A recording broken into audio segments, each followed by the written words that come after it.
So, Yes, it is. That's the one, Terry. I was just walking Terry through that. If you go to the HAB website in the big brown area, it says access board materials and agendas. It'll redirect you to the city's repository, and then you click the folder that says September, and it'll pull up the packet for tonight. Hmm. Do you need me to, you want me to just send you the link? Would that be easier? That would be easier because that's not what I'm looking at. But Got it. Let me send that to you now. meanwhile, we'll do the call to order. I call this meeting to order of the Boulder Housing Advisory Board. And we'll do a little attendance here. Terry Ramos, here. Jacques Julian, Here. Juliette Boone, Here. Lupita Montoya. I saw Lupita before. Had to go pick up her daughter, and we'll be back Oh, in a okay. few. Danny Teodoro. Danny is not here. Jay Signet, I see here. And we have a guest we'll be introducing shortly. Let me just pull up that agenda so I can review it.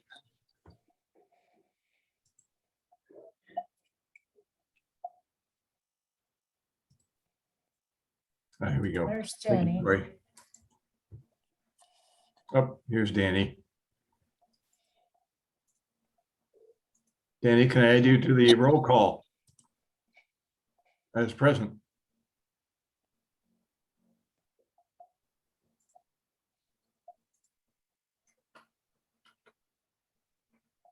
Danny, you on? You're muted. Hi. Okay, great. Present. Everybody. Agenda review. We'll be reviewing minutes. We'll take public participation. Then we have that's item 4. Item 5 is matters from the board, which will start with a special presentation from Christopher Tomey. He is the Executive Director of Urban Land Institute's Terwilliger Housing Center. He's a colleague of mine, and I think he's going to give us some great information. We'll continue our mobile ADU discussion with reviewing a proposal for amending the municipal code to permit movable ADUs. We'll review the letter to council that I drafted about a week ago.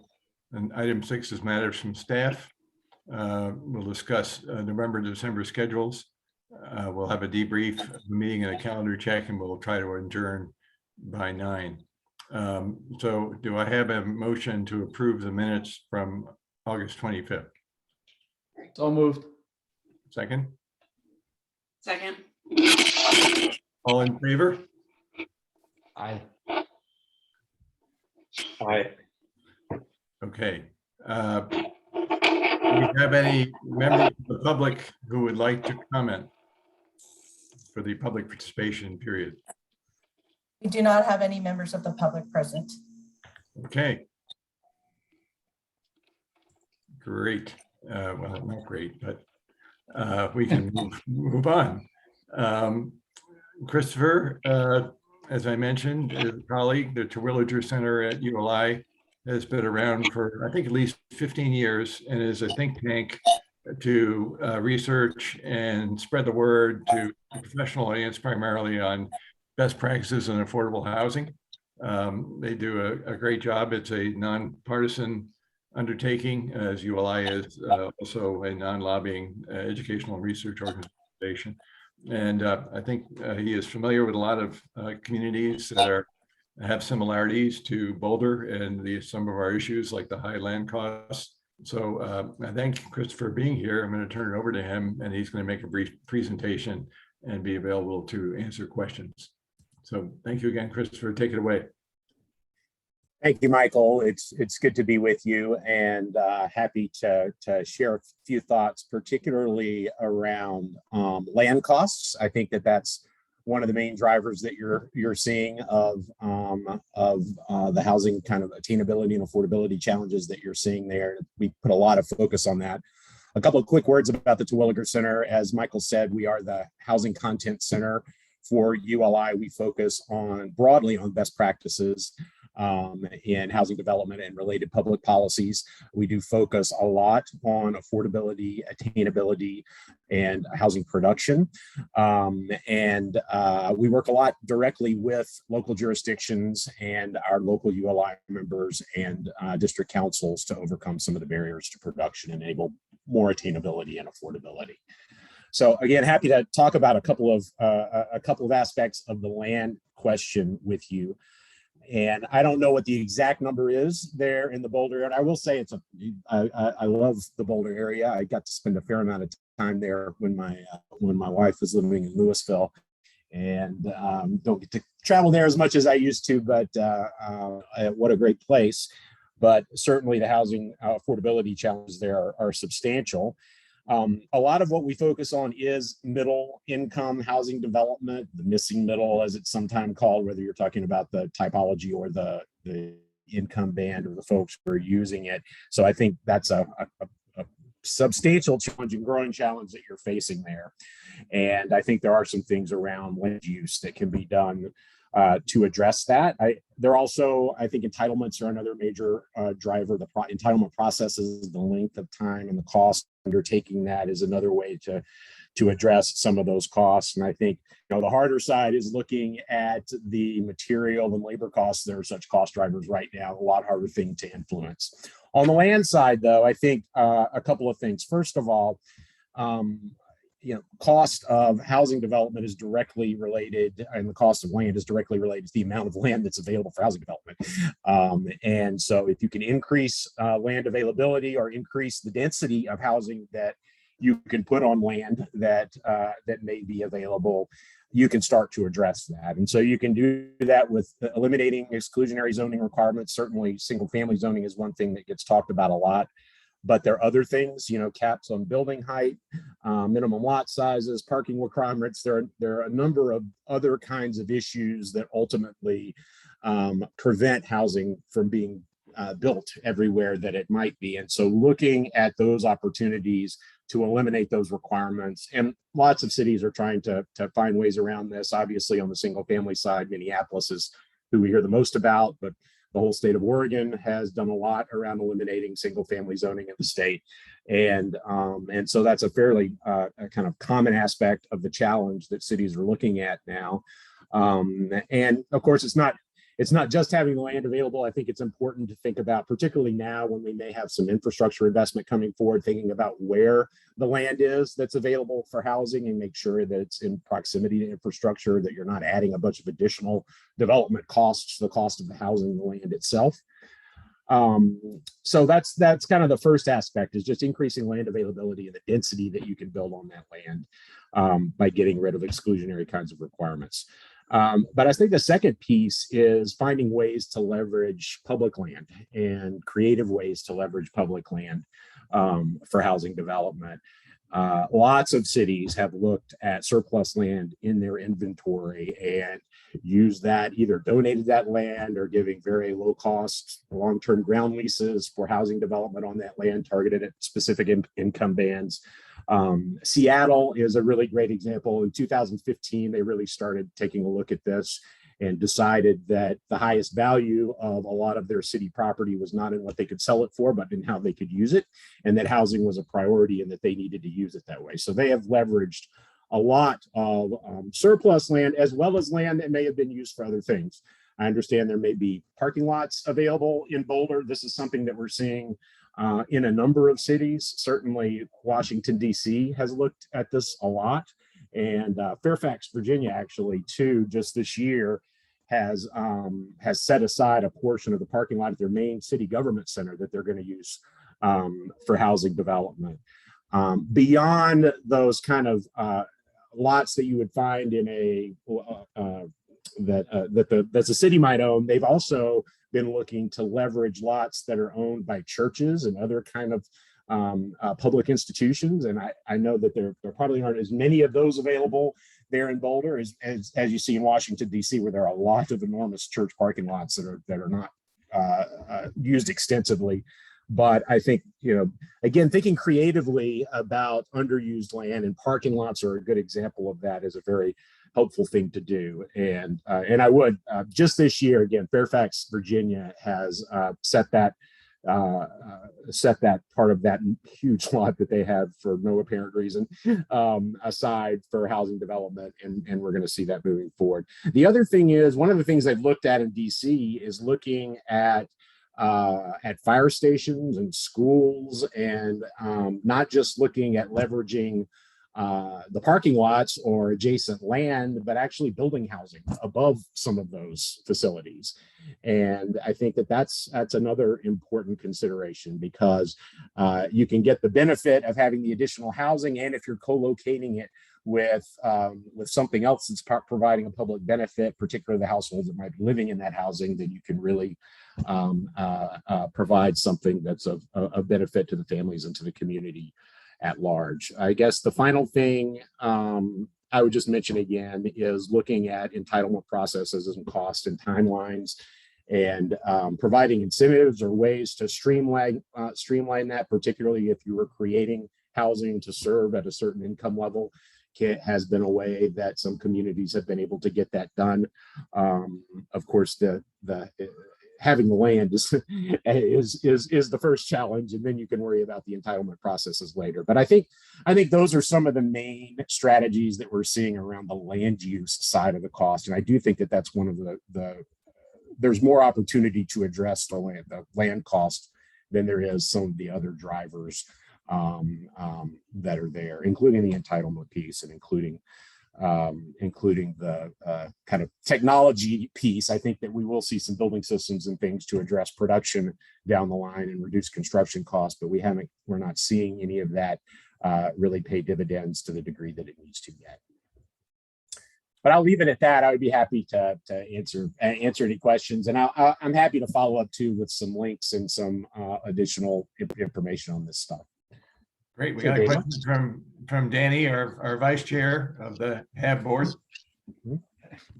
Chris, I just want to thank you for coming and speaking to us. And so my question, from my experience, almost hand in hand with the land, and sometimes more onerous, if not more expensive, is infrastructure costs. And I think there's a lot more tools that can be used for that. I mean, in an urban setting, there's PIFs and TIFs that I don't think are used quite enough for, local housing, middle income housing, et cetera. And even there's a statutory provision in county laws for, essentially it's a sinking fund that can front load the payment of infrastructure, but I haven't seen that used once. And so my thing is, I'm interested in what kind of innovative approaches, if any, have people done with infrastructure, because it's incredibly expensive. And a lot of the water and sewer districts, and I've experienced this myself, I deal with, quite a few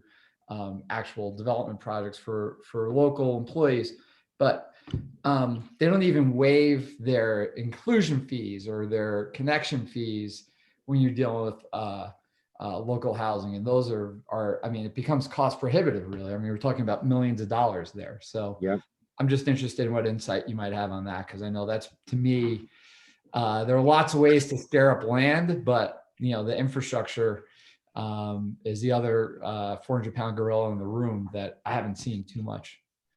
And I don't know that there's any kind of brilliant strategy around it. I think it comes down to money, and I think we are going to see some money coming from Washington that can be used for infrastructure development, and thinking about how that connects to housing is important as that planning is done. And so I think there's going to be a real opportunity to see money coming. I think the main strategy, though, around managing those costs over the long run, density is really key, and concentrating development and having mixed use development around new infrastructure, so that it is kind of serving all of someone's life needs, and enabling them, and if you do it right with some of the water infrastructure and other things, you can, and density in the housing development, you can take some pressure off some of the transportation infrastructure and other pieces of that. And so I don't think it's any kind of brilliant new insight. I just think it's not easy to do. It's not easy to get the density is such a bad word to so many people, and I think unreasonably so.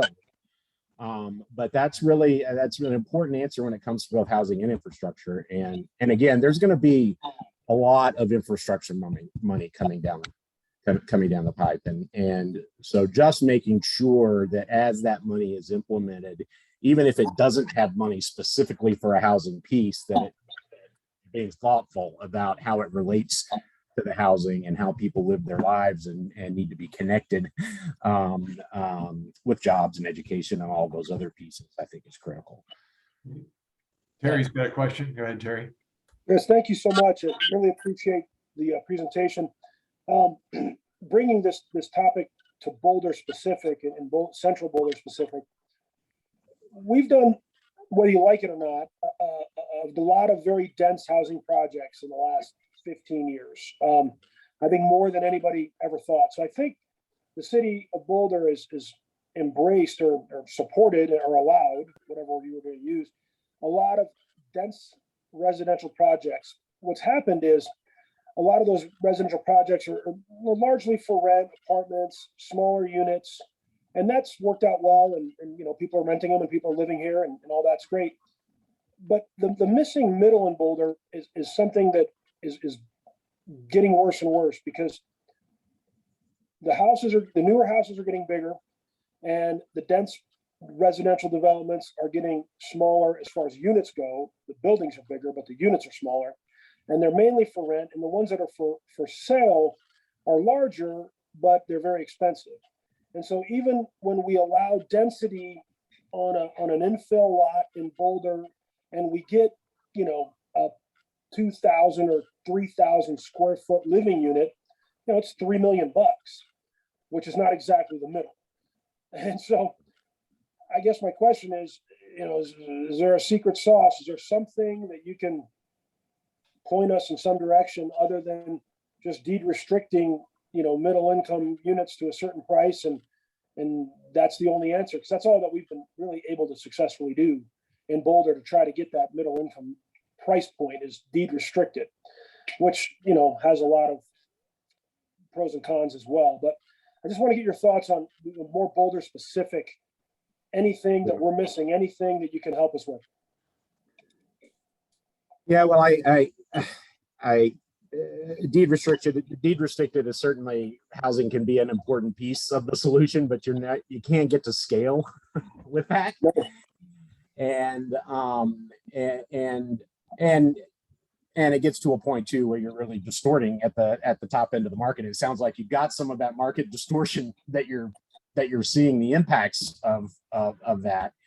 Yep. And potentially, I don't know enough of the details about it, but it sounds like that's some of the dynamics that you're working with there. And I mean, I think ultimately at the end of the day, it's about putting substantial numbers of units on the ground. And I hear you on the size of the units. I think that's a huge problem nationally, that we haven't built units for families, particularly rental units. We haven't built rental units for families since the 80s at scale. And I think you're seeing some responses to that now, because, and again, it's not just Boulder where becoming a homeowner has gotten totally unreasonable and out of sight. It's really hard to become a homeowner in a lot of places across the country right now. So I think one of the responses you're seeing are some of the lower density rental models, and that might be something that would be a way to add some more units in some areas of Boulder that have been traditionally single family. It would be, they're more appropriate from an architectural standpoint. It's not putting a kind of mid-rise into a single family neighborhood. And so thinking about ways to add density in parts of the city that don't have the density, but I mean, I think at the end of the day, it's about cost containment. The only way that you got to have production, and you got to contain costs in the production in order for the units to pencil at the level that you want them to at the end of the day. And so whatever tools you can apply to that, and again, I think land use tools tend to be the ones that are easiest in some ways, or most available to apply. but also looking at ways to streamline your entitlement processes, provide, if opportunities or other kinds of financing opportunities are it's all of the above. It's every tool that you can use. But ultimately, if you don't start getting enough units on the ground, then, the deed restriction is just never, the deed restriction only works as part of a bigger toolbox and a part of a bigger plan. And it just can't get to scale. I totally agree with you. And our challenge here is we don't have enough land. Even if you were to take every single family zoning and make it a duplex, it still wouldn't be enough. You know what I mean?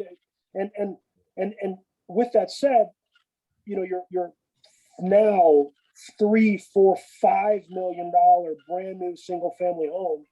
Even if you cut that in half to a duplex, it's still $2 to $3 million aside. And that doesn't solve our middle income problem, And changing the zoning doesn't put any additional units on the ground, right? They've changed the zoning in Minneapolis. It's a long time before you're going to see substantial. It takes generations. Right. Anyway, thank you, Chris. I appreciate it. Yeah, well, I'm really glad we're having this conversation, because I should have prefaced it by saying that we've determined the missing middle is where this board would like to focus its research and help make a difference. And I'm glad you pointed out that we're not alone in this. This is a problem in a lot of places. It's not an insoluble problem, but it's a very difficult one. A question I have is getting to parking lots. I've actually seen some studies showing that Boulder commercially owned parking lots in the eastern part of the city are not, maybe like 50% used. So, that could add up to some acreage. The question is, like, what kind of incentives do you put in place to see that land converted to another use? Maybe some of that would address the missing middle issue. I know that we want to do more home ownership for folks who have, are not millionaires, and that's a tough one too. But in any case, how do you kind of get the ball rolling to start recycling some of that land and seeing it better put to a more productive and frankly human use? Well, I think, at the end of the day, developers want to develop, and people want to build housing. And I think that if the city, if the city can't incentivize the owners of those lots to develop them, it's not out of the question to acquire those lots and make use of them. And I think the land itself is probably the best incentive. And I don't know what it takes. I don't know kind of who owns the land and what the plan is for it, but certainly the city could provide incentives or just seek to buy the land outright and leverage it for housing purposes. Mm-hmm. What about upzoning parcels like that, and like taxing them at a higher level is a kind of a prompt to say, hey, you're going to be paying taxes on this land as though we're townhomes, so not just asphalt parking. I know that's been done in a few places, but do you see any promise there? I think it can work. I don't know enough about its use broadly to know kind of what are the circumstances where it's most effective, but I think it's certainly, again, you kind of with housing production where it is, you kind of got to try every lever available, and so adding some cost to the underuse of that land, I think is something worth considering for sure. Other questions?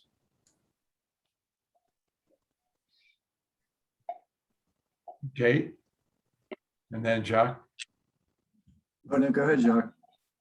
I thought. Okay. Chris, I don't know if this is something that you engage with, but one of the things that I see here in Boulder is, of course, we have the university.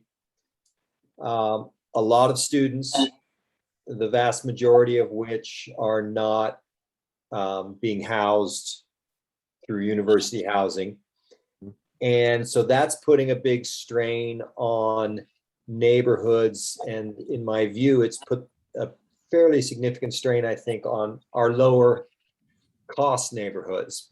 Have you seen anything happening that can address that issue from a kind of municipal standpoint of saying, well, limitation on rental that's, you know, to students, or I don't know, some way to try to claw back the investor kind of impetus that's there, because, you know, the investors are happy to come in and, you know, they're just parents of kids often, but they're like, oh, heck, this is great. Why don't we do it? So, you know, those homes, I think, you know, disappear from our middle market.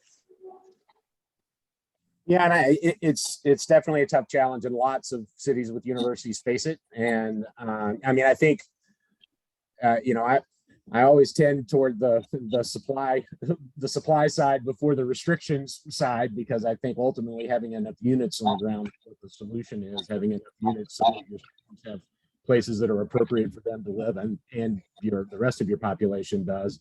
So I think certainly if there are ways to incentivize more production of student-only housing, of student-restricted housing, I think that is a positive. I think that's a positive thing, more than maybe trying to put restrictions on housing that already exists. But I think, you know, Fairfax, Virginia is another example. That's where George Mason University is, which is the largest university in the state. And that's their response is primarily looking at their public land right now, and other kinds of publicly facing institutions who have land available, and figuring out how to leverage that.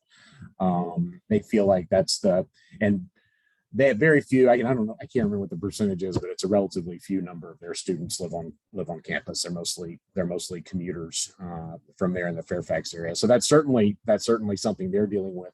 Somewhere else that might be interesting to look at, there's a lot more complicated. There's a lot of complications to the situation, but Charlottesville, Virginia is looking a lot at how to address their housing situation, both the student perspective and the very low income perspective, and the racial equity perspective. And obviously there's a lot that's happened around that in Charlottesville over the last couple of years.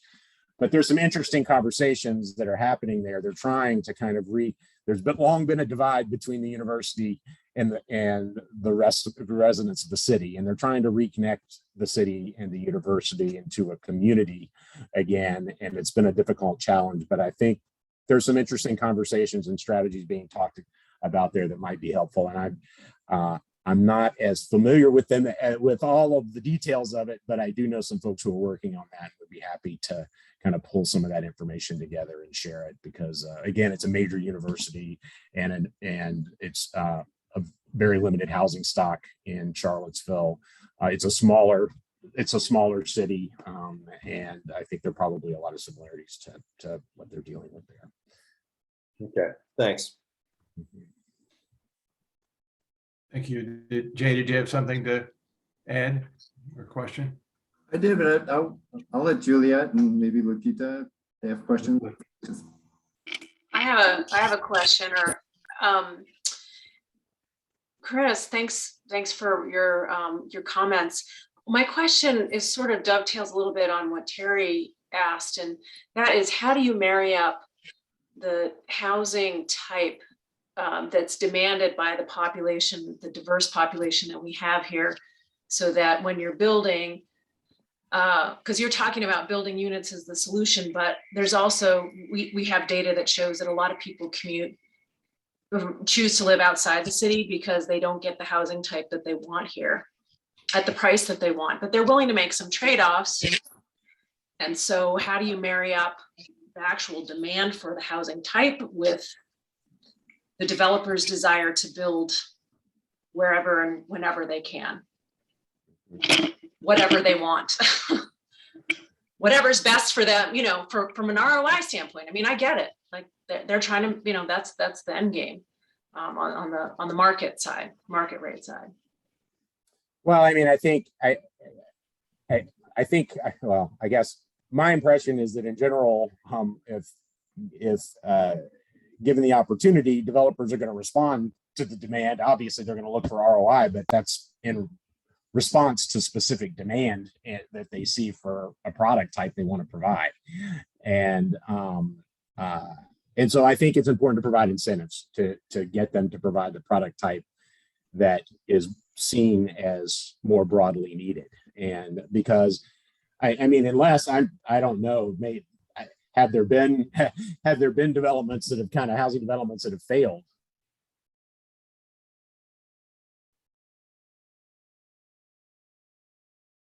In Boulder? Well, There's a lot of I demand. would say, and in response to that, they haven't failed. They've just not necessarily accomplished the goal of providing more affordable housing. Lupita, you wanted to add to that? Lupita Priaz. Yes, I'm recalling now, and maybe Jay might have been in that discussion. I can't remember, but one of the things that came up in some of the discussions about middle income housing is that the stock is very low. And when we had the developers, even our own, affordable housing here in the city, they oftentimes the units that are proposed are 1 and 2 bedrooms, and often for rental. And the argument is that this is what is needed. Well, we tried to argue that back in the planning board that just because that's what is always being done, that doesn't mean it's the only thing that is needed. So I think the discussion needs to be changed somehow, because people are using, it's like typical, right? It's like I'm watching a movie that is an action-packed movie, and then everything else that gets offered after that is action-packed movies. And I'm frankly done with that. I want to be a romantic comedy, and I'm not allowed to. Literally, that's how things go here. This is the American way of doing things. Give me the same thing over and over. So there's got to be a way to reshift this thinking and say, well, this is not really what we want. I know. I love it when I make these stories, I make people smile, because this can be a kind of a dry conversation, but it really is something where the key thing is to change our way of thinking so that we bring in this disruption. It is not what we already have that we need. Obviously, we haven't met the need. So how do we change that? So I think that Julia was kind of brought it up. I think, the argument now is how can we incentivize the developers? And the only thing we've been able to kind of throw at some of them is the one survey that was done a while back. And most people haven't even consulted it with regards to what people who have not been able to buy houses here would like to have. And I think you brought it up, right, Julia, last time. So I think that conversation, if it was a way that we can make it an effective argument, that would be a good outcome, I think, because it's not an easy one to make, yet I think it must be made. No, your point is very well taken, and I think one of the things that gets missed about the missing middle is that it's connecting the other ends of the market. And what we saw, particularly in the pandemic, where you have had this kind of K-shaped recovery, is you've seen people stuck at opposite ends of the market who needed to be able to move and who haven't been able to because there's nowhere to go in the middle. And so you have people who are living in lower cost housing who actually could afford to pay a little bit more and would like to live in a little bit larger unit, but maybe they've only been developing those 1 and 2 bedroom units and they don't have a larger unit available to move up to. And if they did, that would leave that lower income unit available for someone who desperately needs that unit as well. So I think, just connecting the market and having it so that people have choices that change over time as their needs change is critical. So I'm having an idea here, and of course it might sound weird, but we have, at least in the planning board, a lot of times when we have discussion about some of the larger houses, we have a lot of people here who live in larger houses that really don't need those larger houses, myself included. My oldest son, I only have 2 children. The oldest one is already in college and the second one will be going. So like me, there's a lot much older than me, people living in a 3 or 4 bedroom house, and there's only 1 person or 2 people. Um, has there been any history on any places, probably outside the US, where people look at tradings, or, kind of incentivizing those residents to size down so that those houses become available for people who actually need that size? I don't know. I think it's an interesting thought though, and something worth looking at. And I do think that there are a certain number of folks, again, who are living in those larger houses who might like to move into a smaller, less expensive unit, but what they want hasn't been built. And so those larger units are there. I do know that some places, I know in Baltimore, for example, and I can't remember the name of the neighborhood, there's a neighborhood with some very large old homes, many that are actually sitting empty now, that they're trying to figure out how to leverage those for more affordability, whether to create something more along the lines of a boarding house model that we had, 75, 100 years ago to provide some of that housing in some of these larger homes, or just to separate them into 2 or 3 units and use them. I know that is it's not in the same sense of trying to get folks to move out of them in Baltimore. They're houses that are sitting empty, but they are looking at how to use some of those larger homes to do that. But I'm not aware that anyone's tried to incentivize it, but it is definitely an interesting idea. Christopher, are you okay with staying on and taking some more questions? This is such an important conversation. Okay, great. I think Jacques and Terry both had hands raised. So Jacques, why don't you go first? Well, mine wasn't so much a question particularly, but it's kind of a follow-up on Juliet and Lupita and this concept of, and this is obviously a large discussion to be had with the city, but a little bit of looking at it from the supermarket model. And, as Lupita says, if you only put the same things on the shelves that were there, and maybe it's food that you don't want people to eat, people are going to buy that anyway because they're going into that market to buy that food. And so this is a really broad discussion, but I just think it's a really good point for us to be thinking about and wrapping our heads around a little bit, and just kind of start a discussion amongst ourselves on, can we curate, as a community, the built environment that we're looking for, which will also put different housing on the shelves than what people might say they want, because that's what they know they want. And, where's that balance between kind of the individual's desire? My boy would love to have 6 mountain bikes, and maybe getting something that's a little bit different, but still fits their needs at the end of the day when they can look at it differently. And so that's just this big, broad discussion, but I'm glad that kind of both you guys touched on that, of what are we offering? How does it fulfill what people want? And how does it also fulfill what the community needs? And trying to marry those two things together is the challenge that we're facing. So it's a good one to dig into. So that was just Good. One to follow up there. Terry, did you have something?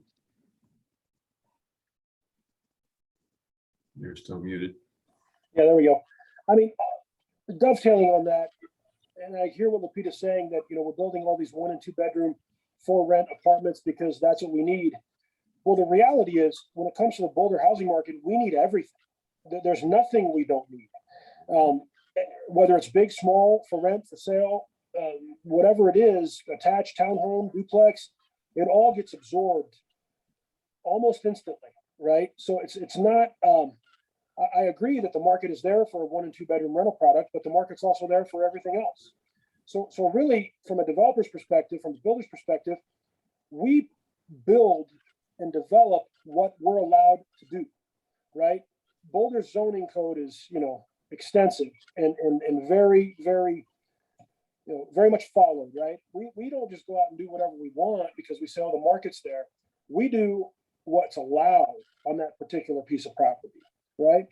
There's probably many of us that would, instead of building a single family home, would rather build a duplex or a triplex or whatever, but that's not allowed. Maybe on some of these big 200 unit or 150 unit multifamily 1 and 2 bedroom projects. You know, we would rather see more family style, townhome style product, but that's not allowed. So it's really what gets built out there is what's allowed to be built by the city of Boulder. The city dictates what's on the shelves of the grocery store, not so much the market, because the market here is such that everything is bought off the shelves. So whatever the city allows us to put on those shelves, it's going to be bought or rented no matter what it is. And that's something that I think gets overlooked a lot of times. People look at the developers and say, well, they're just building these expensive. Well, that's what's allowed to be done, right? If something else was allowed to be done, or if that was restricted or whatever the case may be, then the other thing would be done. And that's one point. Another point somebody talked about, Lupita, with the bigger homes and families is we've run into this demographic crunch where baby boomers were a huge population segment, right? 60, 70 million people. They're mainly living in those big 4 and 5 bedroom, larger homes. Then we have this pandemic, and the millennials, who are all living in mainly urban centers and those 1 and 2 bedroom apartments, they started wanting to get out of there. They started coupling up, having kids, and they all of a sudden needed single family homes or more room, right? And we create this huge crunch because there's not enough of it. There's no place for the baby boomers to go. There's nowhere to downsize. There's not a quality product that they want. Prices are going up. The millennials are leaving Lodo and going to Dacono or wherever, and driving up the prices of those single family homes because everybody wants a yard or some more space or more bedrooms or a home office or whatever the case may be. And it's just this unbelievable situation where this pandemic, along with the baby boomers living longer and aging in place, and millennials wanting to get out of cities and needing more space because they're having kids or they want to work from home or whatever the case may be. It's crazy what's happened the last 18 months. I don't know in the history of housing in this country, definitely not here, anything like that's happened. But we're here now, and what it's done for our city, because we're focused on Boulder here, and I love the global discussion, but we're focused on Boulder, is just make everything even more expensive than it used to be. And it was already so expensive. And it just makes what we're trying to accomplish, middle income housing, affordable housing, even harder. And it's just, it's an unbelievable pickle. It's an unbelievable pickle that we're in. And I don't know that anybody has the answers, but I think we keep trying. We keep trying. And if I could just mention one, I would just say we looked a lot at those demographic drivers. We actually released a report on that last year, and we've still that demographic push from the millennial cohort that's in household formations. We're going to see that for years to come. Yep. That pressure isn't going to be relieved. But I would say, in terms of the city deciding what it is that it wants put on the shelves, there are really good examples of cities that have had very little housing development at all. Just not only not the housing that they needed, but very little at all, but who have had some have amazing public engagement and industry engagement that led to incredible development. So, and specifically, I'm thinking about New Rochelle, New York. It's a suburb of New York City. They hadn't built anything in the downtown there for 10 years. They decided what kind of housing they wanted. They created an overlay zone for a part of New Rochelle and said, these are the number of units we want at different income levels. These are the incentives, financial incentives that we will provide, the density bonuses that we will provide in return for you doing that. And we will guarantee approval or rejection of every project proposed within 90 days. So the entitlement timelines, you know exactly when you're going to know, and you can move forward. Developers weren't interested in New Rochelle. Now developers are falling all over themselves to get there, and they've actually exceeded in what they've got in the pipeline now, both on the market rate side and on the affordable side in terms of housing production. Plus, it's mixed use. It's it's kind of the full mixed use panoply of development that's happening there. But on the housing side, they've been super successful in defining what they wanted, defining it in cooperation with residents, businesses, and developers, and then putting a system together that is transparent and predictable. And it's turned things around there, and they're producing a broad range of units because that's what the city said that people can build. Danny had his hand raised, and then Lupita.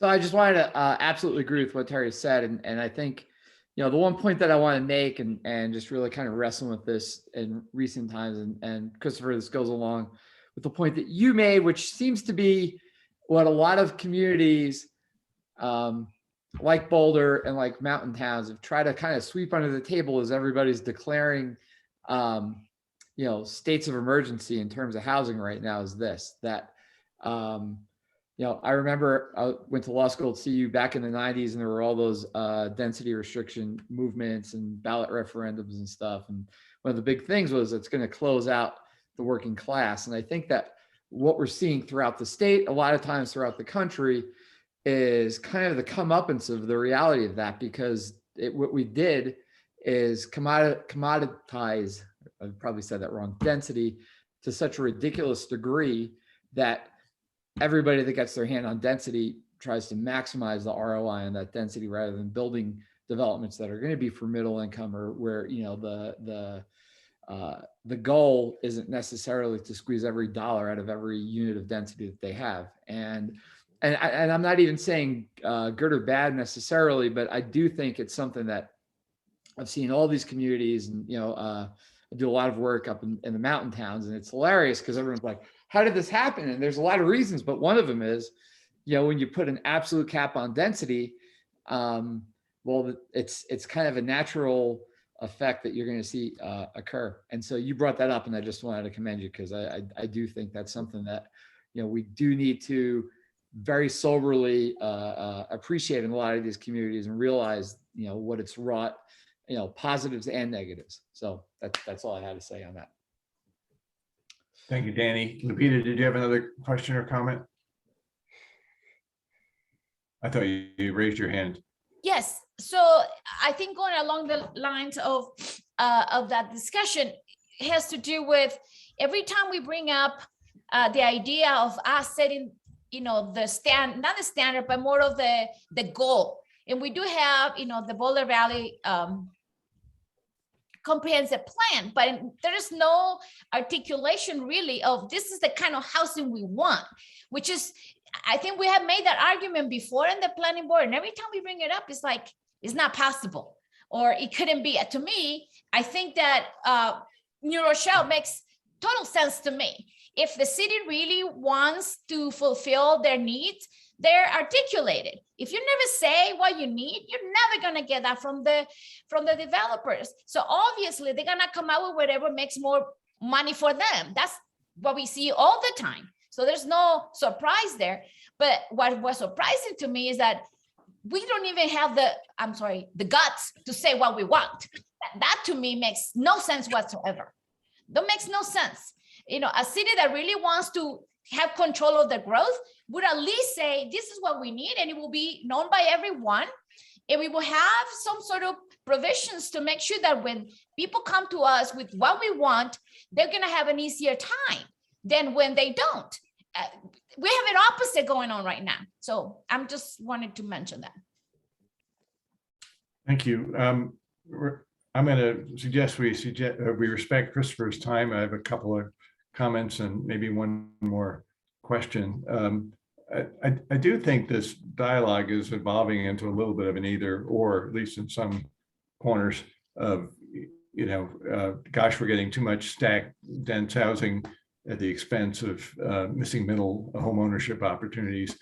You know, some sites are really appropriate for the former, and, you know, I don't think that like Diagonal Plaza is the next great single family neighborhood. And we do need housing for people who work in service industries. Even students are moving out of Boulder and commuting down the turnpike. So the question is, like, how do we get, and we're getting those projects. A lot of them are being approved. We have the prospect of that at Alpine Balsam. Like, where are we really going to be looking to create this other aspect of missing middle? It's a big question. It's a tough one. And my last question for Christopher, and you've already provided some great suggestions, is what are some, we're going to form a working group or some working groups to start looking into this and do independent research and looking to make recommendations to council in the long run. And you mentioned New Rochelle, you mentioned Charlottesville. What are some other comps and places where we can, dig in and really see what they've done. Yeah, I would say on the student side, Charlottesville and Fairfax, Virginia are good examples to look at. I think it's worthwhile taking a look back. In 2019, we did a report in Washington, D.C. on getting some housing into one of the more expensive areas of Washington, D.C. And a lot of those recommendations, I think, are applicable. They talk a lot about land use restrictions and opening those up and dealing with high land costs. Seattle, again, from a leveraging city land, is a great place to look at. And the other thing to remember, the other thing I'd just like to kind of reinforce on the DC piece is I think looking at educational and religious and other kinds of institutions that have land, and particularly ones that have some sort of social focus or mission focus, and offering them the opportunity to provide housing that people really need. I think that's it's an opportunity that shouldn't be ignored. And then I think on the entitlements piece and on getting developer interest, and frankly on building consensus from the developer community and local residents about what's needed, the process that they undertook in New Rochelle is outstanding, and the outcomes that they're seeing there is outstanding, and they love sharing information about it. So the development commissioner there loves talking about it. He's very proud of what they've done there. So they love engaging. So those are the primary. I'll give it some thought in terms of some other places that might be good analogs to look at, because there are probably a few more that just aren't popping to mind at the moment. That's great. That's great. And, maybe you could think of a few other college towns, because a lot of those are expensive, yeah. Berkeley and so forth. Any last questions? It's quite a bit later for Christopher on the East Coast. Maybe one more, if anybody has one. Okay, that's great. I really appreciate you making the time, Christopher. It was really helpful to us. Absolutely, glad to do it. I hope this was helpful, and stay in touch if the center can be helpful moving forward. If y'all are going to do a deeper dive into some of these issues, and we can provide some support or expertise from board members or others that we work with at the center that could be helpful, we're happy to do that. That's great. If you have any case studies on those places, especially if they have executive summaries that are like a page long, send them along. Okay, I'll put some information together and follow up with you, Michael. Okay, thank you again. Thanks, everyone. Take care. Thanks, Christopher. Thanks, everybody, for being part of that conversation. I thought that was valuable. Our next agenda item is, I believe, the mobile ADU ordinance. And I believe now I got to find the right file, sorry.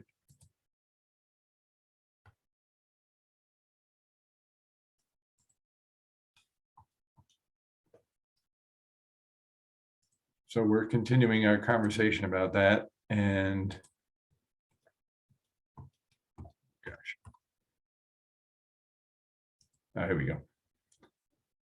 There's some highlighted in the document in the packet. There's some highlighted sections. I believe those are areas for further discussion. Is that right?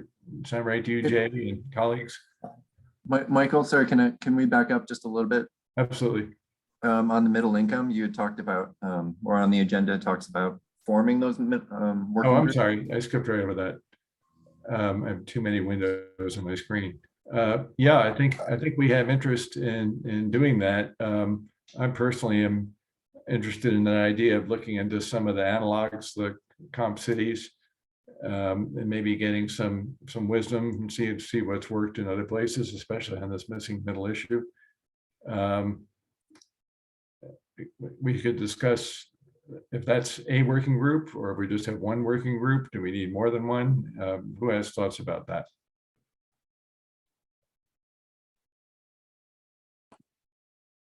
I mean, Michael, I guess, as you started talking about that, the thoughts that I had were, the missing middle is one piece to look at, but then there's that broader discussion that kind of bubbled up tonight about the city in general. And, as Lupita said, like defining what it is we want actually from housing in a Mhm. more, specific manner. But I do think that, just looking at if we put a working group together on something, having a detailed or a narrow enough focus that we, that we can actually accomplish something there, and not get too broad would be important too. So just to put that out there, just to be thinking about how, that missing middle piece ties in with the general discussion about what are we trying to achieve as far as housing goes. Right. What are the numbers we need for different types of units? And then what, can we just carve off one piece and focus on that? Or is there kind of a broader discussion that needs to happen first before you even carve off a piece? Mhm. So just those are kind of my initial thoughts on it. Okay. So, who else? Oh, Danny.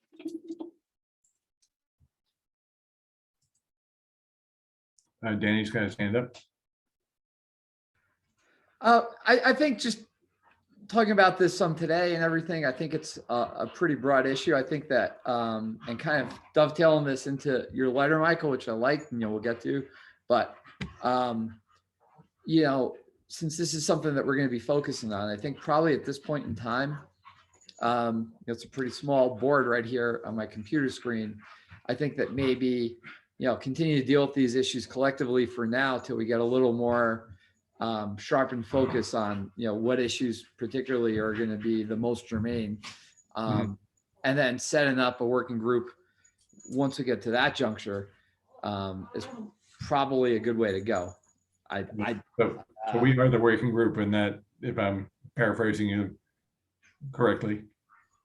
Yeah, just kind of hold on. We are the working group until, we have a little more kind of myopic vision of which parts of it we want to really kind of push forward first, because I think there's a lot of moving pieces right now that we can still try to wrap our heads around collectively.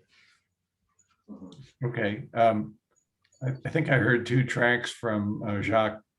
One was, look at the big picture of the vision for housing of the city, based that on data, and I'm paraphrasing, so let me know if I'm getting that right. And the other is find a sub issue to focus on. Using the New Rochelle example, they focused on their downtown and how to create housing there, and that from Christopher's description, that was successful. I'll just leave that out there for now. Who else would like to comment?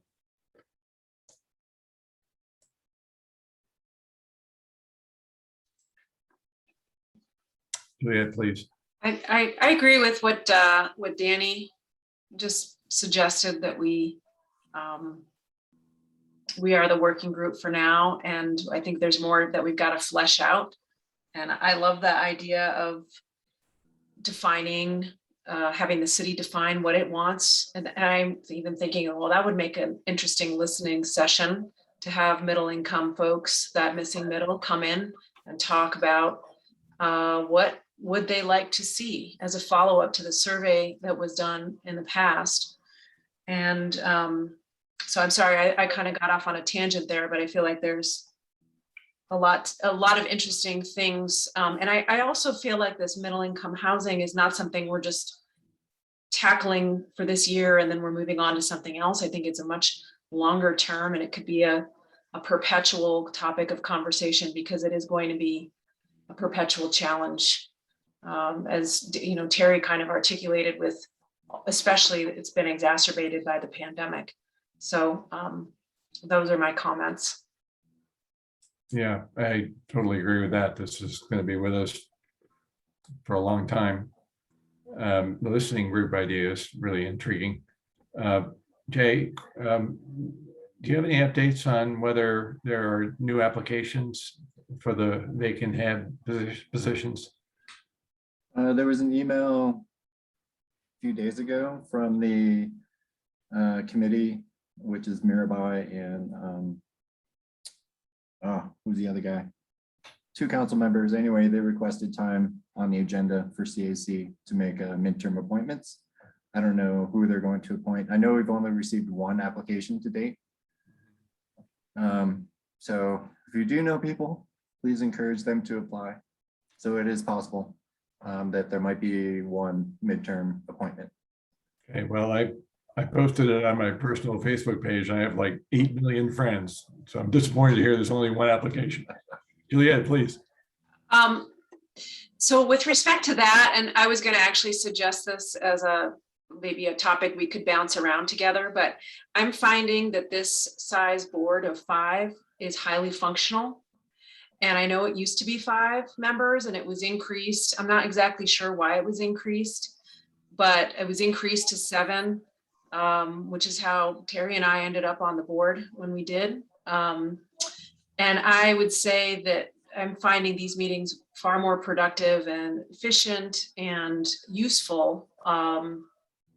And I actually, when I was helping with the Newers, putting together the committee for Newers or EPRIS, the renters committee, or helping with interviewing, somebody from the city of Boulder, I think it might have been Clay, mentioned that he's been served on multiple committees and he finds 5 to be a much more productive number than 7 also. And I know 5 was chosen as a number for that EPRIS committee.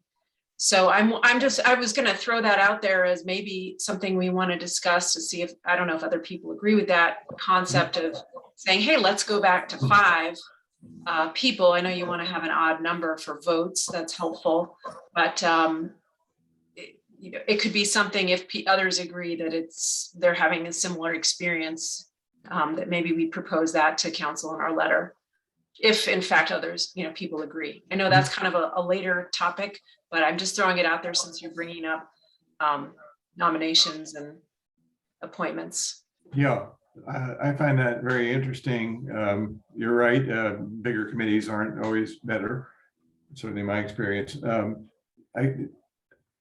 Conversely, it could be a more diverse group if we added people. I don't think we have a renter in this group, do we? We don't have a millennial or sub-millennial. Jack, when are you rolling off? Are you rolling off next year? She wants to replace you with a young person. Yeah. I think the person, I think the person who applied is a renter and a millennial. Really? Wow. Mm-hmm. Yeah, I'm in March or whenever we flip over will be my last. The end of my 4 years. Yeah. Well, I would certainly give that a lot of thought, your suggestion, Julia. I'd like to hear what other people think about that.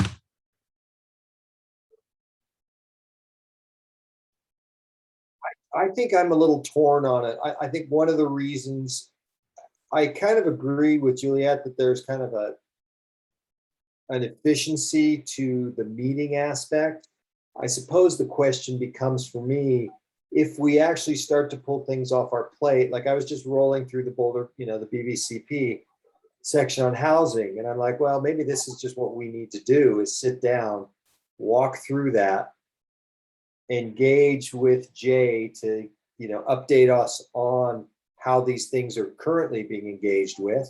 In other words, there's a lot of talk about the city will do this, the city will do that, but from my knowledge and understanding, a lot of that hasn't been dealt with. So if we do then want to start to make suggestions about how the BVCP might be actually channeled into policy and programs, then that may be more work than 5 people can manage, which I think is one of the reasons we went to 7 initially, thinking, okay, we need to have, enough bodies here to do some more substantial work. That may mean that we don't need 7 right now, and maybe there's a different way to do that, where we can maintain this kind of structure that, as Juliet's saying, seems to work pretty efficiently and effectively in the meetings, but we can, reach out and bring other people in who can help with some of those things. So I don't know, but that's just my thought. I see the potential need of both of those numbers, so to speak. So I'm not as clear about it, but Yeah, I don't know. thank you. I think this is why this came up 2 or 3 months ago, is we felt, there were some issues we wanted to deal with.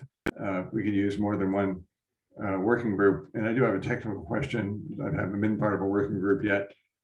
If we 5 were the working group, we could only really grapple with a working group topic at one of our meetings, right? Because it would be a public meeting. Is that correct? Like we couldn't meet separately to Correct. move ahead. Danny?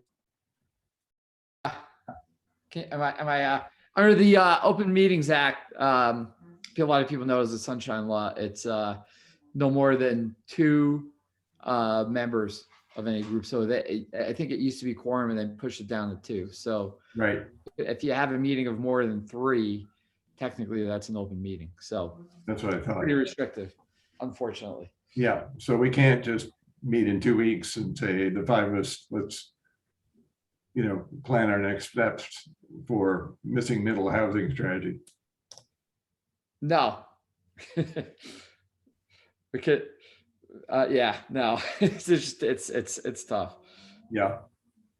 We could, however, devote an entire meeting to working on it, the next Yeah. meeting. And maybe that's not a bad idea. I think Julie brought up some really good points in terms of, especially with what we're, where we're at right now, the question of 5 working and so I represent several nonprofits, special districts, et cetera. And a lot of them, we have a sliding scale for the size of the board going from 5 to 7. And I think that works pretty well. I kind of concur that right now, Jacques, I agree with your point that, sometime in the future, if we're expanding our scope to tackle some of those other issues, then 7 may make a lot more sense. But I do think that having that flexibility or that scale is something that probably is pretty logical and maybe could be even one of those things that we address in the letter to council. So. Lupita, is that your hand? Yes. So a couple of thoughts. One, I agree. I used to teach, I taught Introduction to Engineering Design for many years. And I discovered above 5 is absolute maximum. 6, it becomes not very efficient. So often I developed that rule. If instead of having a large group of 6, I'd rather have 2 groups of 3. Or if we have 7, 3 and 4 will be more more productive, likely. So the question then becomes, is it allowed? And I think Donnie just answered the question that under the present rules or not. But there can be a proposition that for subcommittee work that something like this can be allowed. That's the only thing. I just wanted to make sure that I agree with some of you, because I think there is truth to it about efficiency, but also there's also need to have more people working on problems. It's just about how you can make it happen if the rules don't allow it now. So look at the rules and update them. Great. I have a proposal, but I'm happy to hear more comments before making it. Okay. So my idea is that at our next meeting, which we need to move around in the schedule a little bit because of Thanksgiving, I believe, we could treat it primarily as a working group meeting. I would ask each of you to bring 2 or 3 ideas related to missing middle, perhaps categorized as Christopher laid it out.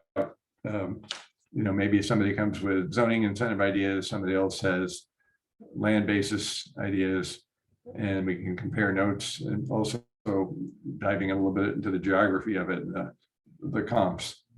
And just have a discussion about that and share some research leading up to next steps. I don't think that's something we need to vote on, but I want to see if you're interested in doing that.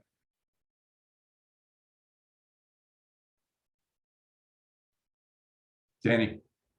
I think the November meeting, maybe doing that and finalizing the letter to council Yeah. November meeting could be like our two things on the agenda.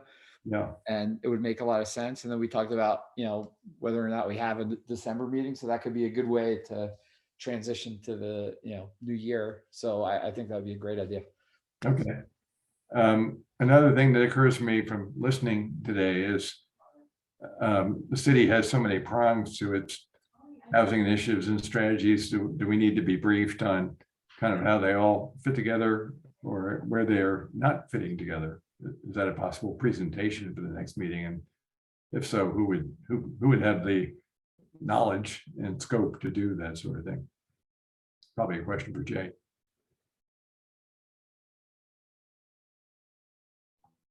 I guess Nominate Jay. I need to know more. And a feeling. Before I accept, I need to know more what you're looking for. So, I mean, I gave you an overview of the middle income housing strategy, the tools that we're employing now. What more are you thinking? I think we're thinking more about how it all fits together with comp plan and other initiatives. Maybe it's not necessary. We have been briefed on a lot of different topics. But, I mean, I'm happy to provide more context on, why the comp plan goals are sort of written the way they are. I mean, I think it'd be worthwhile to spend some time, as Jacques suggested, to go through the housing section. And, I've been involved with the last two updates. So I do know sort of the backstory of why they are what they are, why we don't have specific targets for each income level, why we don't try to target, ownership versus rental. I can provide you all that background in terms of the policy level. So yeah, happy to do that. If I may, I will suggest also to keep in mind from the perspective of the city, what are the aspects that are most challenging? Because we may not be aware of what those are, and we may be asking the same question over and over. But if we get that clear in our minds, we may be able to help more so than just, I won't say complain, but bring up the same issues. Because sometimes it's just not clear to us what the real hurdles are, but you do. So, feel free to kind of highlight those. Yeah, well, and I was going to ask Christopher this question specifically because, a lot of the tools that he discussed, almost all of them, I would say are tools that the city of Boulder has been deploying or working on for many years, but it's not specific to middle income, right? So, we have Mount Calvary, right? So we do look for opportunities with churches, people who own a lot of property, anyway, all the other tools. The challenge that we have with middle income, right, is that there isn't a federal tax incentive through the low income housing tax credits, right? So subsidy to create that deed restricted home is pretty high. And so the question is, as a community, are we comfortable subsidizing a household in Boulder to the tune of $300,000, $400,000 because we want that diversity? And maybe we do, but I think that's kind of a big question. And what are the funding sources for that? I think that's one. There's a lot more that we could talk about, but there's no specific like middle income tool. And as Terry said, the challenge is even if you build that missing middle housing, right? It could be 1,000 square foot, it could be 12,000 square feet. I'm sorry, 1,200 townhome. It could be attached. It could even have a yard. it's not going to be affordable, particularly as new construction to middle income households. That's, to me, our big challenge, right? How do we get the market to deliver? And I think that's the thing that I want to try to communicate to Christopher is, it's great, in low cost communities to look at middle income tools and trying to use the market. The market is already way exceeded Boulder, right? I mean, so we're not going to be able to get the market to respond to produce the housing that we really want to see, which is for, that's family friendly, right?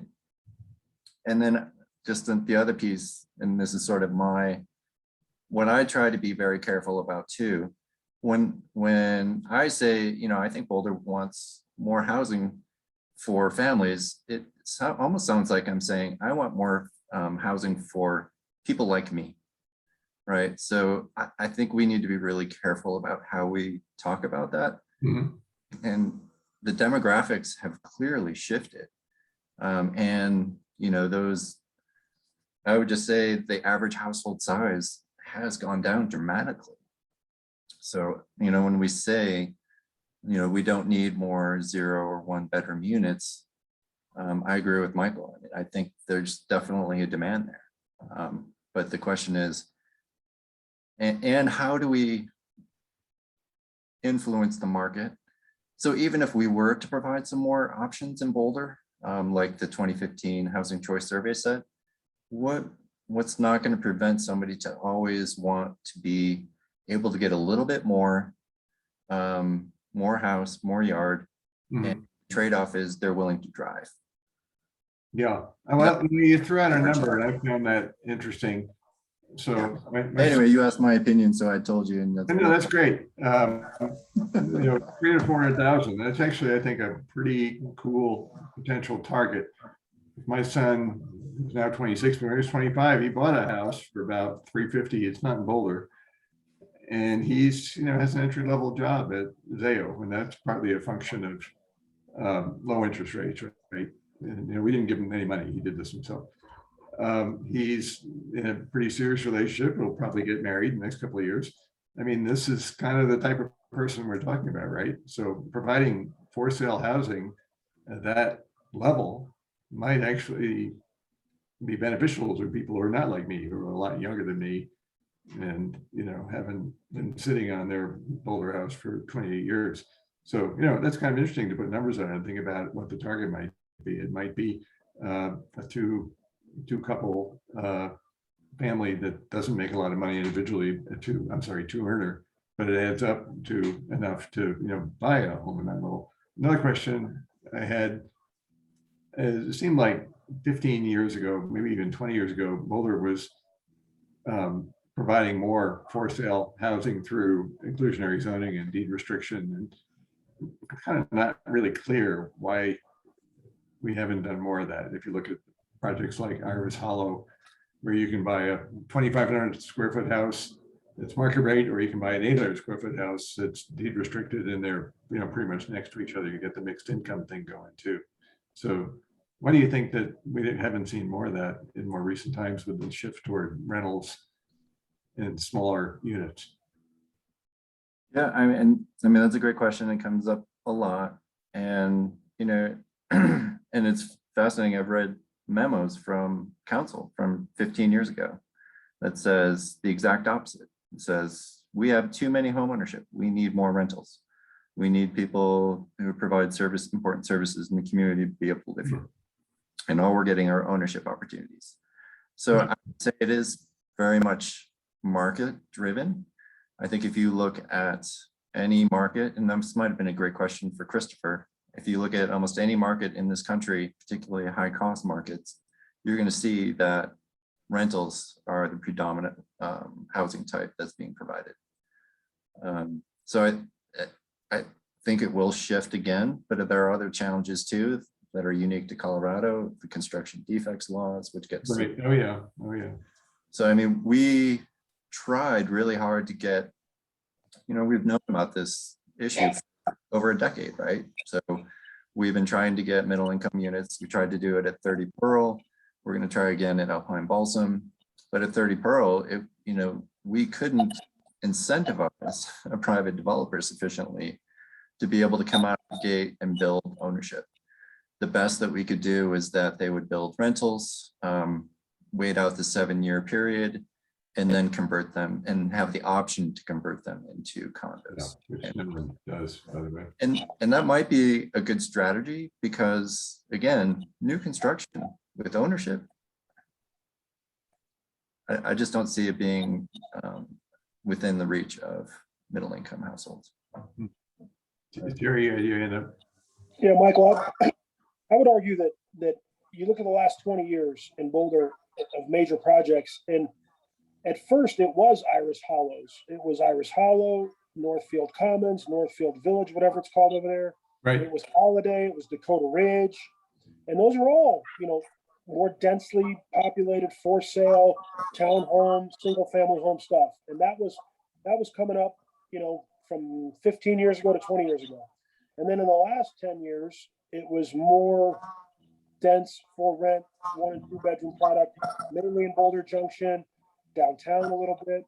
So it seems like, again, what we're allowed to build is what gets built. We could have densified the hell out of Dakota Ridge, right? Dakota Ridge could be 2,000 units if we built 1 and 2 bedroom apartments, but that's not what we wanted there. Or Holiday, or Northfield Commons, or right? So to a certain extent, I think we take a step back and we look at the 5,000-foot view and we say, and I think this is good, we say Dakota Ridge and Holiday, those are not core dense areas and we shouldn't build super dense things there, and we didn't. But then we look at Junction and 30 Pearl and all the stuff down there and Pearl Street, and we say that's where density should be in 28th and Canyon for hotels and whatnot. So there's the market driven stuff, zoning, and then there's also within the city where certain things should be. And it just so happens that in the last 10 years, we've got all that student housing on 28th Street as you're coming into town, very visible, very dense, very boxy. We've got all the 30th and Pearl stuff. We've got downtown Boulder with Pearl East or Pearl West. And so it just feels like a lot of that has happened recently, and it's big and it's you notice it. So But Terry, anyway, keep in mind, but we've had both. We've had both is what I'm getting at. and Terry, keep in mind all those projects that you just mentioned where we're getting ownership, those were all annexations. Yeah. So in exchange for getting city services, right? Yeah. We required 50% or more of all of those projects had to be permanently affordable. That's And exactly right. So that's how we get ownership in those situations. And you're right. I mean, Boulder Junction, downtown, 28th Street frontage, those were all within the city of Boulder, had city services, very different animal. Yep. Right. Well, it kind of gets back to Lupita's and others' point that, and Christopher brought it up too, you get what you asked for. There was a time where we asked for sale opportunities in Boulder, and then that shifted.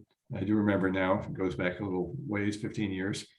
And, maybe it's time to start asking for more diversity of product. Now, the market is a huge factor. As Terry and others know, capital is just pouring into multifamily right now. It's certainly happening in Denver, it's happening in Boulder. And, you can't force investors to put their money in exactly the types of projects we want to build, but there are other ways of incentivizing that. Lupita.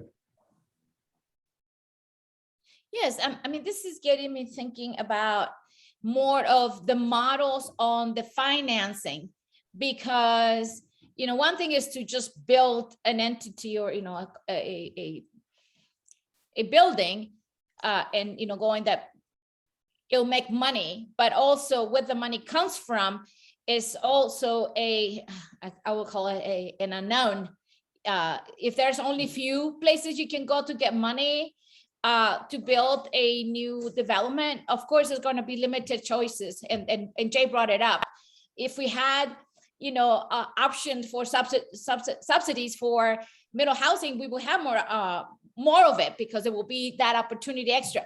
So given that that is not an option, at least not now, what other financing models are there that will facilitate something like this? And this question is more for the people who work in development, all of you that may have worked in other areas, because I think it's just about what we want is flexibility, and the flexibility can come from different aspects of the whole process. And so maybe there is something to be said. I don't know, because we haven't seen the reports from like New Rochelle, but I think it was mentioned that the city participated on that. They made like an articulation of what they wanted, but I'm sure it wasn't just saying it. There was something that was associated with that. What do they do? How do they maybe I don't know, they went out and recruited developers of certain kind. All I'm saying is that maybe we just need to think outside the same little box and think about what other things could happen or could be brought in to the process to make this thing more possible than it presently is.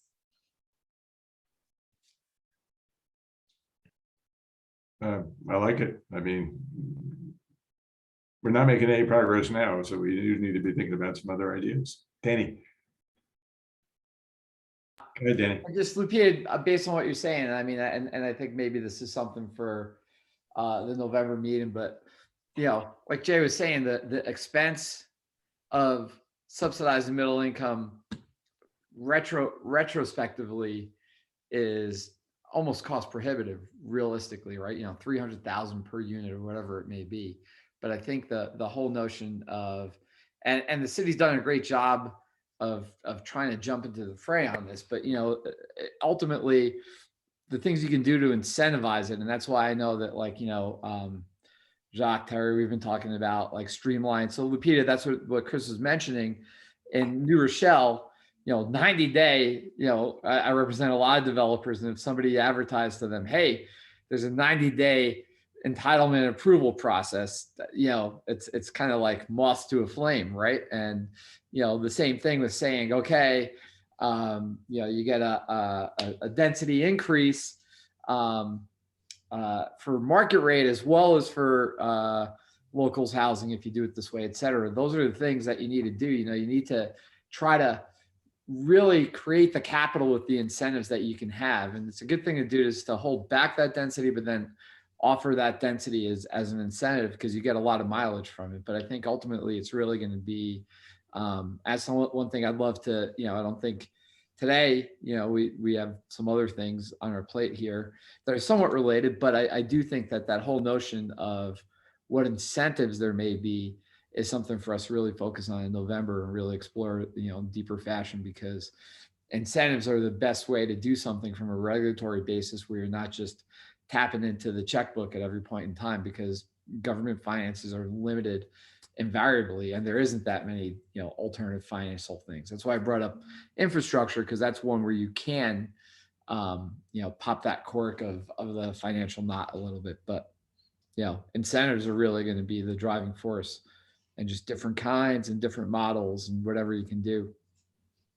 Right. I think that's why Christopher kept driving on the land basis part of it too, because that's the way of, if you can get the land free or cheap, way of driving down those costs to build attainable housing. Did you have your hand up, Terry?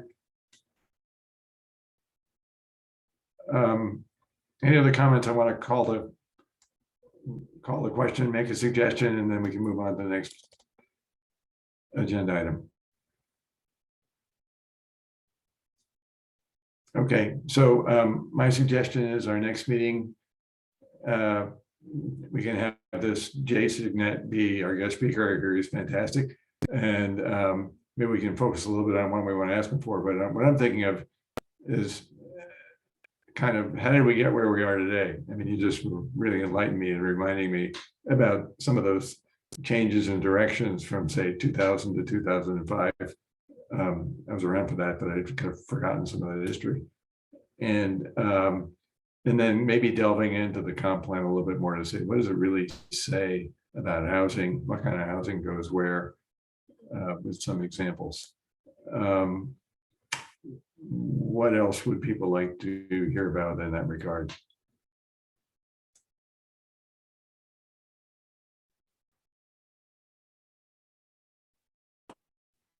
Sound good? Jacques? Yeah, that sounds good. I was just gonna say, again, going through, for instance, I think it's valuable to go through the BVCP and the middle income strategy and not only say, well, in these areas, land use and policy and middle income community benefit, what have we done, but what have we failed to do, or where may we push harder in those spaces, I think is what I'd be curious to look into. Because when I look at it, I say, yeah, we are doing these things, or we've attended to some of them, but how aggressively, how directed have those efforts been? And I think that's the place where I'd kind of like to engage with it. Not just saying, okay, well, we have done those things and we've written this strategy, but the conditions on the ground are outrunning our strategies. Absolutely. At the rate that they're being implemented. And so, that's what I'd like to push further for. And Jay has great insight into this stuff because, as he said, he's been engaged in it. And so I like the idea of talking to Jay some more and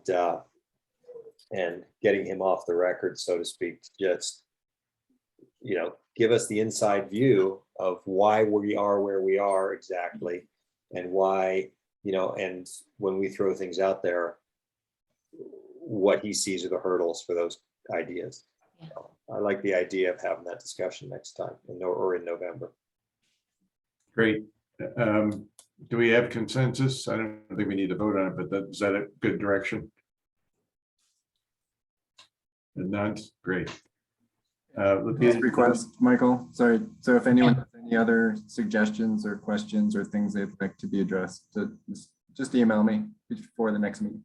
Okay. Yeah. Well, instead of mailing you, I'm gonna tell you what I think.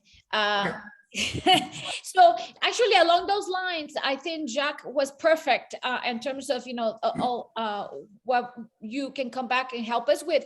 But I'm also wondering, that there are some examples of successes in the city that could be the closest thing that we can be looking at in terms of what worked well there. Like something like Holiday, where there are family housing and they're relatively, close and effective. When I was in the planning board and we had our chair, Bowman, he raved about that place. So we went and we even had a meeting there, and I could see what he was raving about. And I thought, why is it that we don't have more of this? So I'm wondering if there's something that you can, maybe when you come back, think about, is it really something to be raving about or not? And then if it is, what are the things that could be replicated elsewhere, or what the challenges will be for that? That's it. Great point. Another one that no one thinks about much, but I ride my bike by it all the time, is Bowman Creek Townhomes. Really nice project in East Boulder. I think it was done about 20 years ago. And I believe it's home ownership with deed restriction. We've done some good things. Just haven't done those types of projects lately.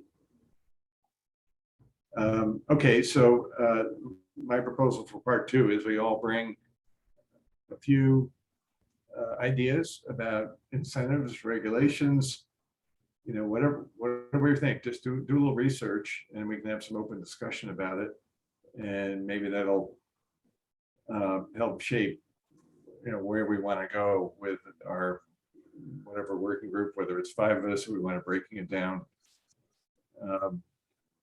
I'd certainly be happy to follow up on some of these that Christopher recommended. But if everybody could bring something, 3 good ideas from talking to people, internet, whatever places you visited, whatever it might be.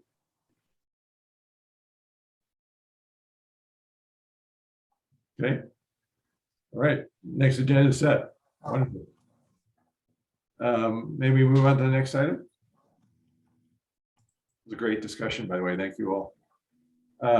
Okay, now we're getting to that middle income ADU discussion.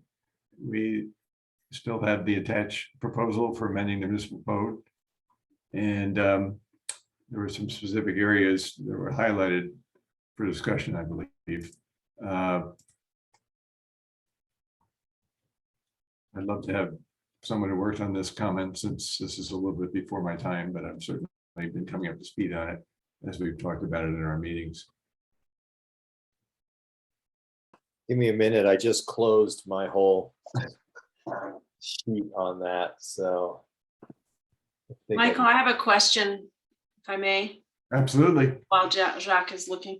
So could we take a step back? I did watch, I missed the last meeting, but I did watch it. Could we take a step back and just somebody give me a high level view of what this, where this document came from? Exactly what is the ask in reviewing this document? There was nothing that prefaced it. And then there was some attachments, or it looked like code supplementing the proposal. So I just wanted to take a step back for a second and understand what we're looking at here and what's being asked. Thanks. Shall I just jump in? Please. On that, Mike? Okay. Yeah, Juliet. So the ask essentially is, I suppose, just, it's kind of been verbal over the last few meetings, but is that we include mobile units within our definition of ADUs. In other words, right now our ADUs are limited to fixed foundation, and which in a lot of ways, if we look at it, is kind of an arbitrary situation that again is based kind of on the grocery shelves. It's kind of what we've done. We have a code that handles them in certain ways. And so, and the rationale behind it is that if we allow movable units as ADUs, it just provides one more, it provides one more way for us to increase the number of ADUs within the city and to try to get to that percentage, you know, that we're looking for with ADUs. And the benefit specifically of movable ADUs is that there's also an ownership component to it. And there's also a kind of temporal component to it that are both beneficial to people. So on the one hand, the costs to a homeowner are much lower if they simply need to provide a pad for that unit on their land, versus spending $200,000 to build an accessory dwelling unit that's detached, let's say, in their yard. The other piece is brought by the person who owns the ADU, who owns that mobile unit. So they may already own it. They can then find a homeowner who wants to have them park it on their pad, and you can kind of decrease the cost for homeowners, and you provide an ownership, although, you know, there are always questions about that. But at the end of the day, somebody who can own their own house and can then move it from place to place as they need to or choose to. Jack, I'm sorry. Yeah. Did you write this? I guess that was the question. Yeah, so I put Or was this this part of a together. committee, or where did this come from? No. I wrote this. Okay. I wrote this. There have been a couple of us who've been talking about it, and Terry and I have been talking about ADUs and trying to increase numbers of ADUs. But at the end of the day, the mobile piece of that discussion came down to me. So I put it together. For the most part, Juliet, it is pulled from other jurisdictions which have already put this in place. And those are those attached documents that you're seeing in there. So they're jurisdictions that have already put it in place. And I put those in there just so you could see some of the different kind of requirements and pieces that they were looking at, just as food for thought if we were going to put this in place, what kinds of things do we want to consider regarding it? So, Got it. Yeah, I just didn't know where it came Yeah, yeah. from, with who the authors were, and then the supplements looked like they were from California, Los Angeles, and or LA Yeah, County Fresno, and San yeah. Diego, which are very different geographies and climate, and they have earthquakes there, and we have whatever the heck, we have crazy windstorms here. So True. Yeah, true. But through those, we can kind of see, I think, more than, because those are kind of building considerations from a rec code structure. I think the things that are more valuable to see in those are, for instance, like I did highlight the 400 square feet. Well, a lot of them have picked 400 square feet as the number that they've used for the maximum size of one of these units. It seems to me like that's probably a place that we would, if we were going to look at this, we'd want to have discussion. Well, why 400 square feet? Does that actually make sense? Is that something that's acceptable to people? You know, those are pretty big units at the end of the day, 400 square feet from the mobile ADU perspective. So, you know, I think it's more along those lines than the structural implications of construction. Those pieces already handled in the code. And that's one of the main things that I'm getting at here, Juliet, with this, is that when you look at our different pieces of code, both between the mobile or manufactured housing codes and requirements that are in place, and you look at the IRC, the International Residential Code, we cover pretty much everything that needs to be covered as far as the building and construction and safety standards. They're all already in there. I think there's, again, pieces to be talked about, especially around fire and egress and sprinklering, and how those things would work are details that would need to get kind of discussed further. But the basic idea here is, why do we limit these units to fixed foundations? What's the so rationale? you're asking, I guess, is your ask the board to adopt this as a board request of council? At this point, the ask is essentially, does the board think that this is something that is worth pursuing and that we should package up in such a way and then put a proposal to council? In other words, should we proceed with adding mobile ADUs or movable ADUs to the ADU tent in the city of Boulder? And this kind of outlines what that would look like if we were to do that. Great. Jacques, do you, in your opinion, is this something we would entertain a motion on this evening, or we need to have a lot more discussion about the details? I think I was hoping tonight, to kind of entertain people's concerns and questions around it. And if we got to a point where it seemed like a motion to entertain this and say, okay, the board could take this up and we can kind of try to put this together as a proposal and a recommendation to council, then you know, I'd be happy to go there, obviously. But really, I wanted to put this out so people could digest it somewhat, and then we could have discussion about some of these points. And, you know, so yeah, that's where I was for this evening on this. That's great. This issue precedes me a little bit, so it's really helpful to have you put it that way. Danny, you have your hand up.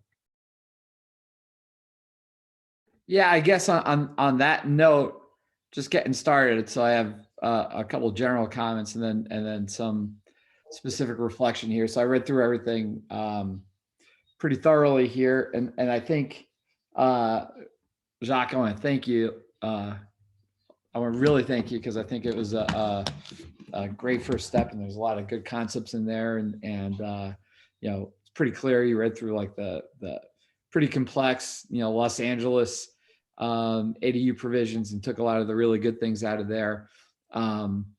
I think this is absolutely something we can do. I think that we've gone very far down this road. It's something that we've been talking about pretty consistently since that listening session, which was back in 2019, I believe. It's all a little bit of a blur now, but just to give my kind of initial array of comments or thoughts, and maybe what we can do is send these all in writing too. But the first is that I'd say in terms of size, and you had 400 square feet. That was one of the highlighted sections there. And I'd say, whatever size, we have some natural limitations just based off of, the public highway, size constraints, et cetera. I know LA was 430 feet. I'd say as big as we can make it, that would be terrific. The other thing that I'd say is, I've seen in different communities, and sometimes these are actually really high end. There's a mobile unit community in Breckenridge. It's one of the most expensive in the nation, and it's actually really, really expensive, which is shocks me. Not what we're going for, but No, exactly. But and that's one of the things that we can talk about. But one of the things that possibly a homeowner could even do is there's something called like a Colorado room, where it's a room that attaches to the mobile unit. And I'd be all for even something like that in terms of enhancing the potential experience on this as something that we could allow. And they're just like these little, they're kind of like a East Coast style covered deck kind of thing that you can attach.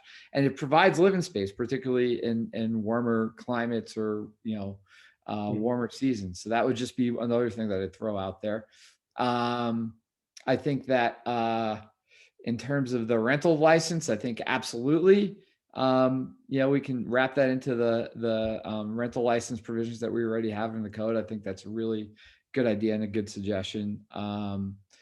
In terms of, the location, I'd probably say, generally speaking, what we'd probably want to try to do, and this is just based off different, drafting different land use codes over the years, is try to keep it out of the front setback. Possibly even out of the side setback, but I think that one's not as much of a concern. The front setback usually is where you're going to get a lot of pushback from these things. And so that would be something that I would suggest based off some of the comments that you had on that one. Danny, can I interrupt for a second and just ask Yeah. for a quick clarification on that? When you're saying setback, are you just talking about the front yard, or because we would be obviously not allowed to put these in the setbacks themselves. Yeah. So you're just talking front yard. I'm kind of talking limited. yard. Yeah. Right. Right. Limited. Those two things don't conjoin.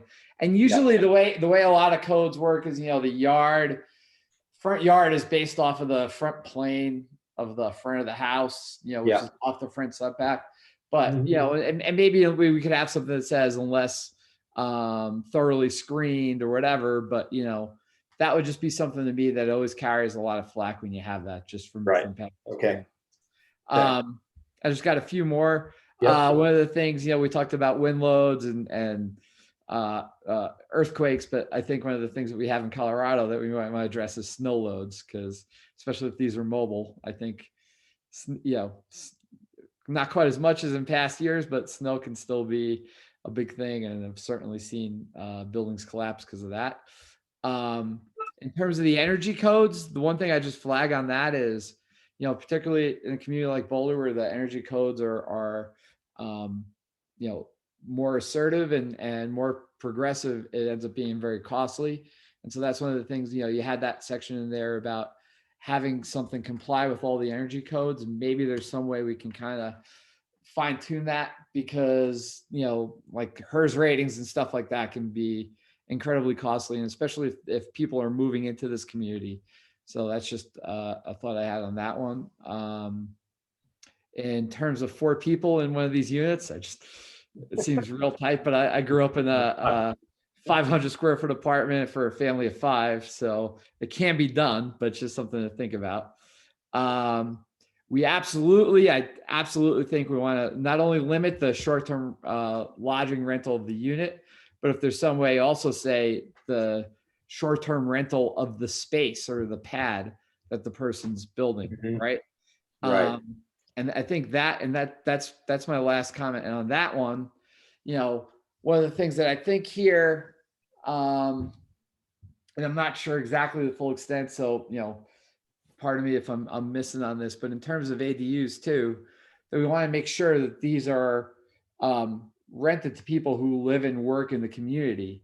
And even not just like, again, going back to like that Breckenridge one, snowbirds who might say, oh, we'll come and live in Boulder for a month and then we'll pop up to Breckenridge and then out to Tucson or whatever it may be. We're really trying to do, the whole rationale here being to help assuage the pressures of housing for the local community.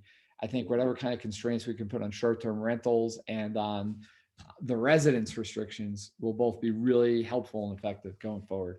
So those were my initial comments. I thought it was a yeoman's effort. I really appreciate it, and outlining it that way and providing models like LA was very helpful too. So I love it. I'm 100% behind this. I think it's an opportunity. Now I'm coming on 3 whole year. Past 3 years on the board now or something like that. But to see something where we had a listening session and it's kind of manifested into some sort of structured proposal or suggestion that we can try to at least, chew through and get behind and make recommendations on, I think is a wonderful thing. So I'm 100% behind it, and whatever fine tuning, I'd be happy to, sit down and try to even work on some more fine tuning with you if we need to, but I'm grateful and I'm behind it. So sorry to run on. I figured I'd just get it all out there. Well, thanks, Danny, for that and for all the kind of looking at the little details of it. And that's exactly what I'm trying to look for. And if we go forward, I'd definitely be looking for some help to dig into some of these things that more than I do and have more experience around. So thank you. Juliet? So thanks, Danny. Can you guys hear me? Yes. Okay. So, hey, Jacques, I had a couple of, this is not my area of expertise, ADUs, but I have questions that I think might come up that if we had answers to, questions that I might anticipate being asked, and it would be helpful to perhaps have questions to, or answers to, sorry. You know what I'm trying to say? Okay. So one is, what would the site prep cost? The site prep for the pad, and then also the sewer, water, and utility hookups per unit, per home. If we had an estimate on that, so that we would, a real estimate to know, like, what is it going to cost? And then realistically, what could a person lease out that pad for? What is the ROI on the pad, and how is that helping the homeowner? Are they actually going to, is it going to be feasible for them to build, prep a pad and then rent it out over how many years? What's the the cash on cash return? And then how many opportunities, given all the zones that you've laid out here, exist within the city limits where you could actually put one of these things? So what is the full opportunity of the number of units? If you maxed out every site that you possibly could with a mobile ADU, what is that number? I know that's unrealistic that you would get to that number, but what is the potential? And then the third question, or the fourth question, I don't know what number I'm on, is what objections do you anticipate people having to this? Okay. Yeah, the objections piece, I've definitely, I have my own thoughts on it.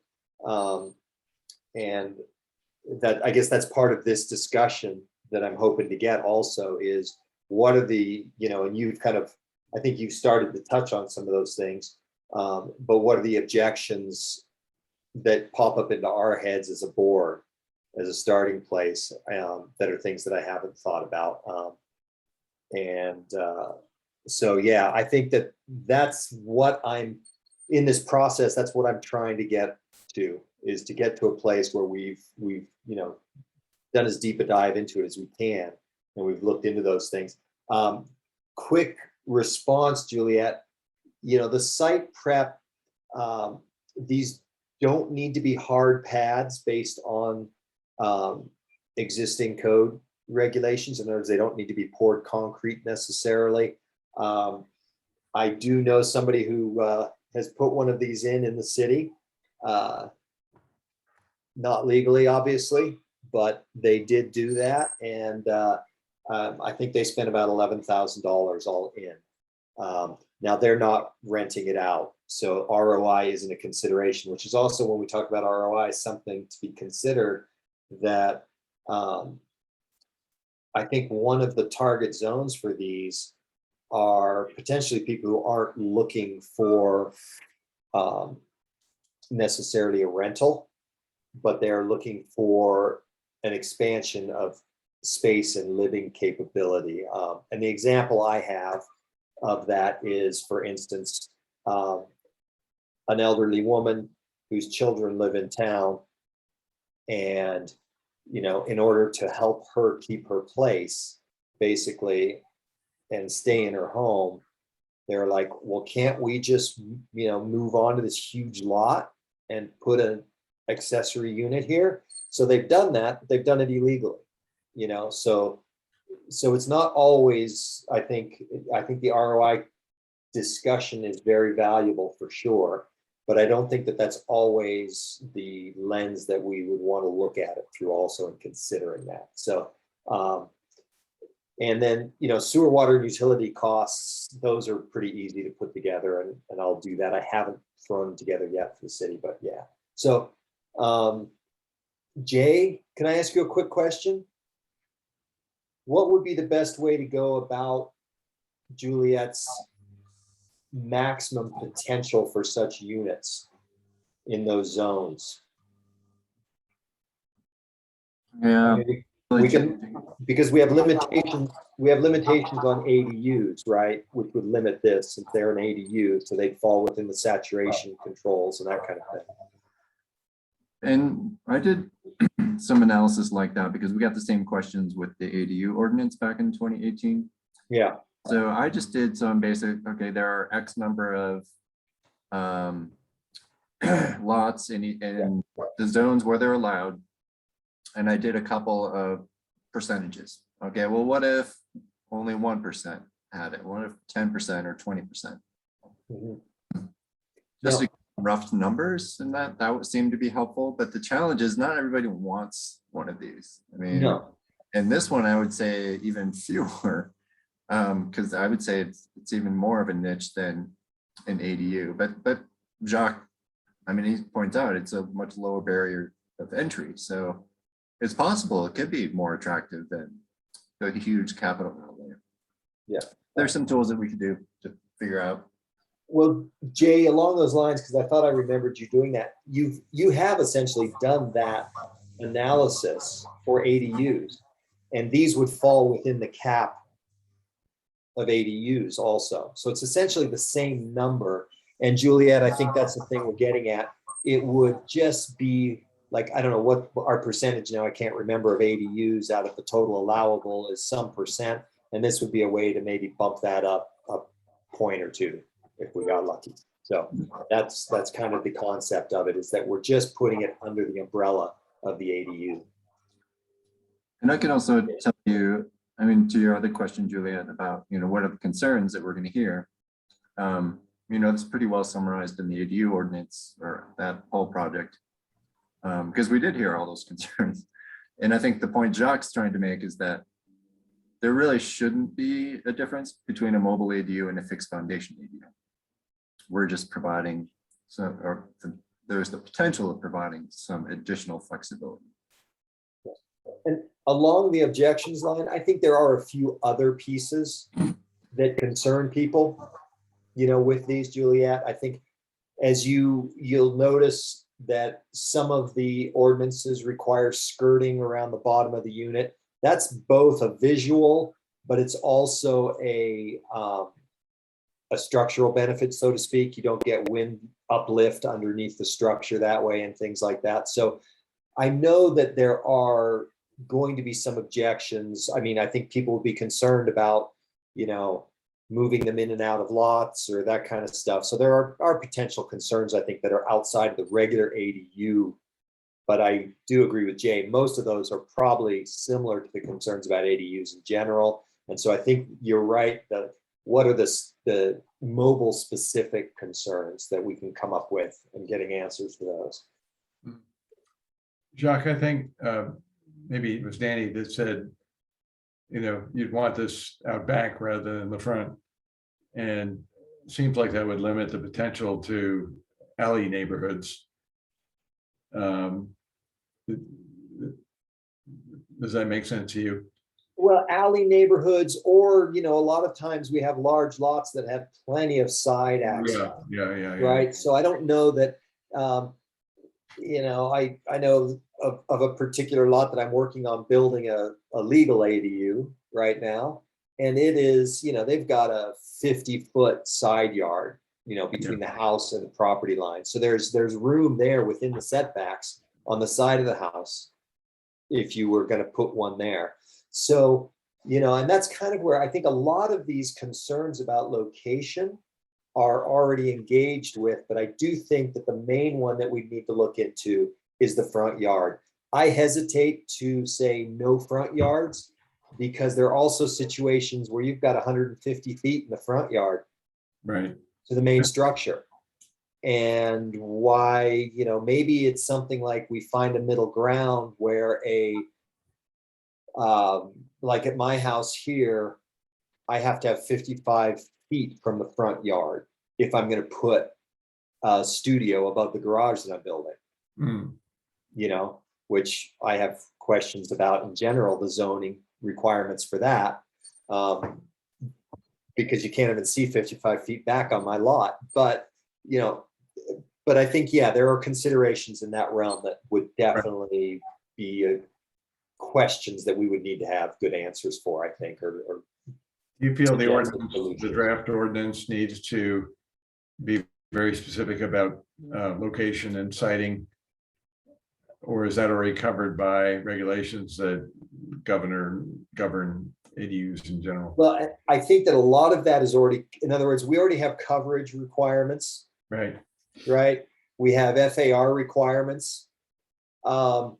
So those things would still apply here. We have our setback requirements. All of those things are still going to apply to this, just as they do to an ADU of any sort.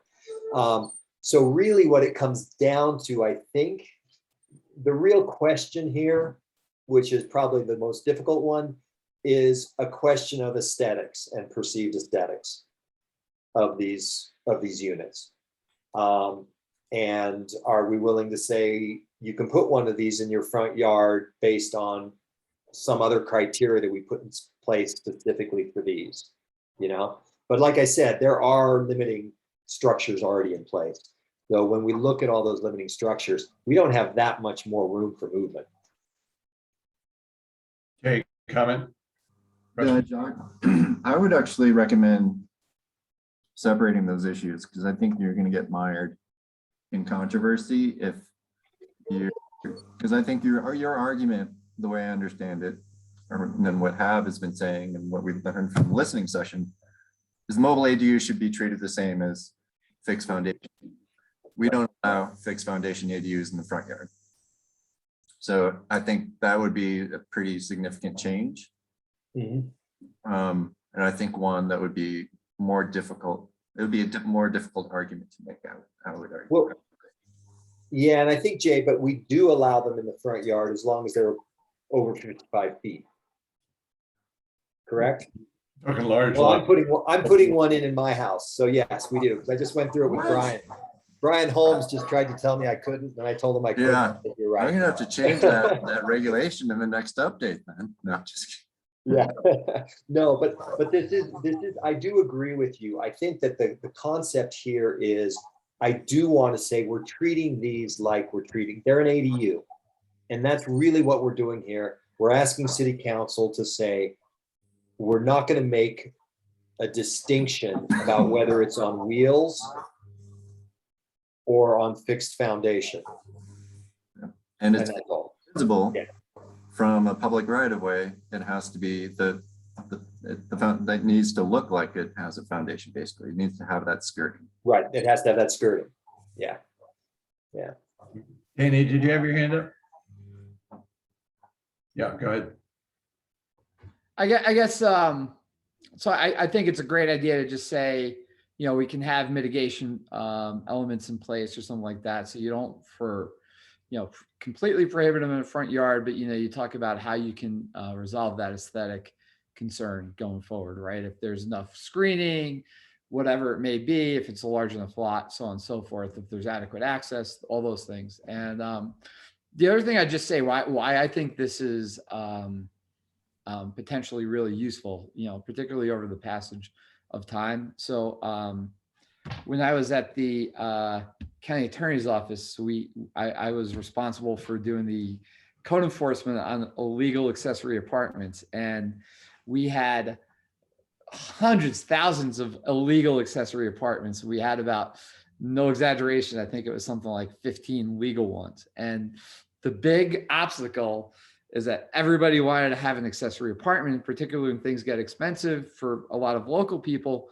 but it's the fiscal obstacle to get in those accessory apartments. So this may or may not work, and a lot of it's going to have to depend on, you know, the aesthetics of the mobile units and how we have people learn to appreciate that we're not talking about someone backing up a pickup truck and, you know, parking it on a pad and stuff like that. But if you get past that, the whole notion of having people, given residents an opportunity to be legally compliant with ADUs without the huge cost barrier to that legal compliance is just something that always has a lot of promise. And I've seen that from experience. And so that's why I think, you know, it'll probably take a while for this thing to gestate and to be embraced and stuff like that. But it can be a really good means of, you know, helping that grow over the future. And anything we could do to get more roofs for more people is something I think we should be exploring. So that's my thought on it. I just wanted to add that. And I just want to jump in because Danny landed on an important point there, which is, you know, backing a pickup truck in or something of that sort. So there's two pieces to this. When you look through what any of these other municipalities have done, is there's also a requirement that these are meeting the manufactured housing standards, right? So these are specifically not just any old unit or any old piece of whatever that gets wheeled in and set down. There is already a raft of regulatory compliance structure around these units that's in place, both from the state level, as far as what can move across the roads, and then of course also just from the, you know, we're also layering into that some of our own requirements, you know, and IRC requirements, and you know, it becomes doable because we've brought Appendix Q, and so that allows some, you know, more room for what's a habitable structure. So it's kind of it's a marriage of those two kind of code realms that allow this to happen. And as you can see, I mean, that's one of the big reasons too. I know, for instance, Juliet, you're saying, well, it's California, but the regulatory structures to make it happen are actually already in place, basically. Now we just have to acknowledge them as ADUs from a zoning perspective is the biggest hurdle that's there. Great. Two things. Where have you seen this done successfully? You know, where it's really had a positive impact on the housing supply for affordability. And what can a homeowner expect to get back in rent for their, say, potential $11,000 investment, which is, I think, something Juliet asked earlier. So I think the first question that you have, Michael, it's too early. I mean, in other words, what we're looking at here is adopting strategies that don't have a track record yet.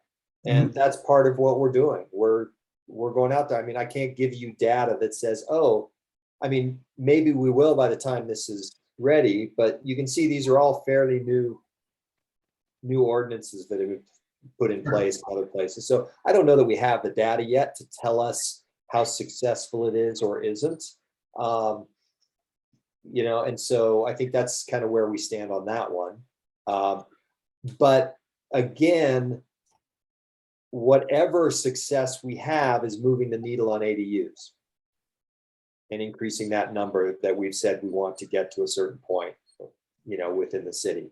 So, you know, I would say that from that perspective, if we get 10 of them, if we get 50 of them, it's a success, right? Because we're moving that needle somewhat. And my gut feeling is, just from even my community of people that I know and talk to, is that we'll probably find that we get quite a bit more interest in that. So that's the answer to the first piece. And then hit me with your second piece again. Because if you own the pad, what can you charge for rent? Oh, so if you own, so there's a couple models here, right? The one model is you just own the pad. The other model is that you own the entire unit also as a homeowner. You can do that as well. So, you know, there's a couple of different models you can look at. Since you're asking that question, I thought that I had included, but maybe I did not. There was some analysis of ROI that I have come across for people looking at it. So I'll put that together and send it back out to you guys. That kind of looked at the costs to the rent that could be charged for that. And I think in general, what I recall seeing was for a pad as short as a 2-year ROI timeframe, and bringing in something like $400 to $500 for rent of that pad.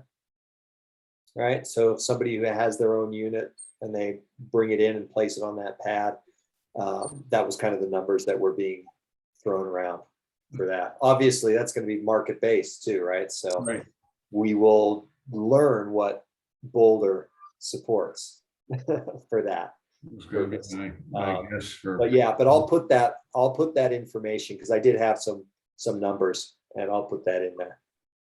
I'll add it to your pile.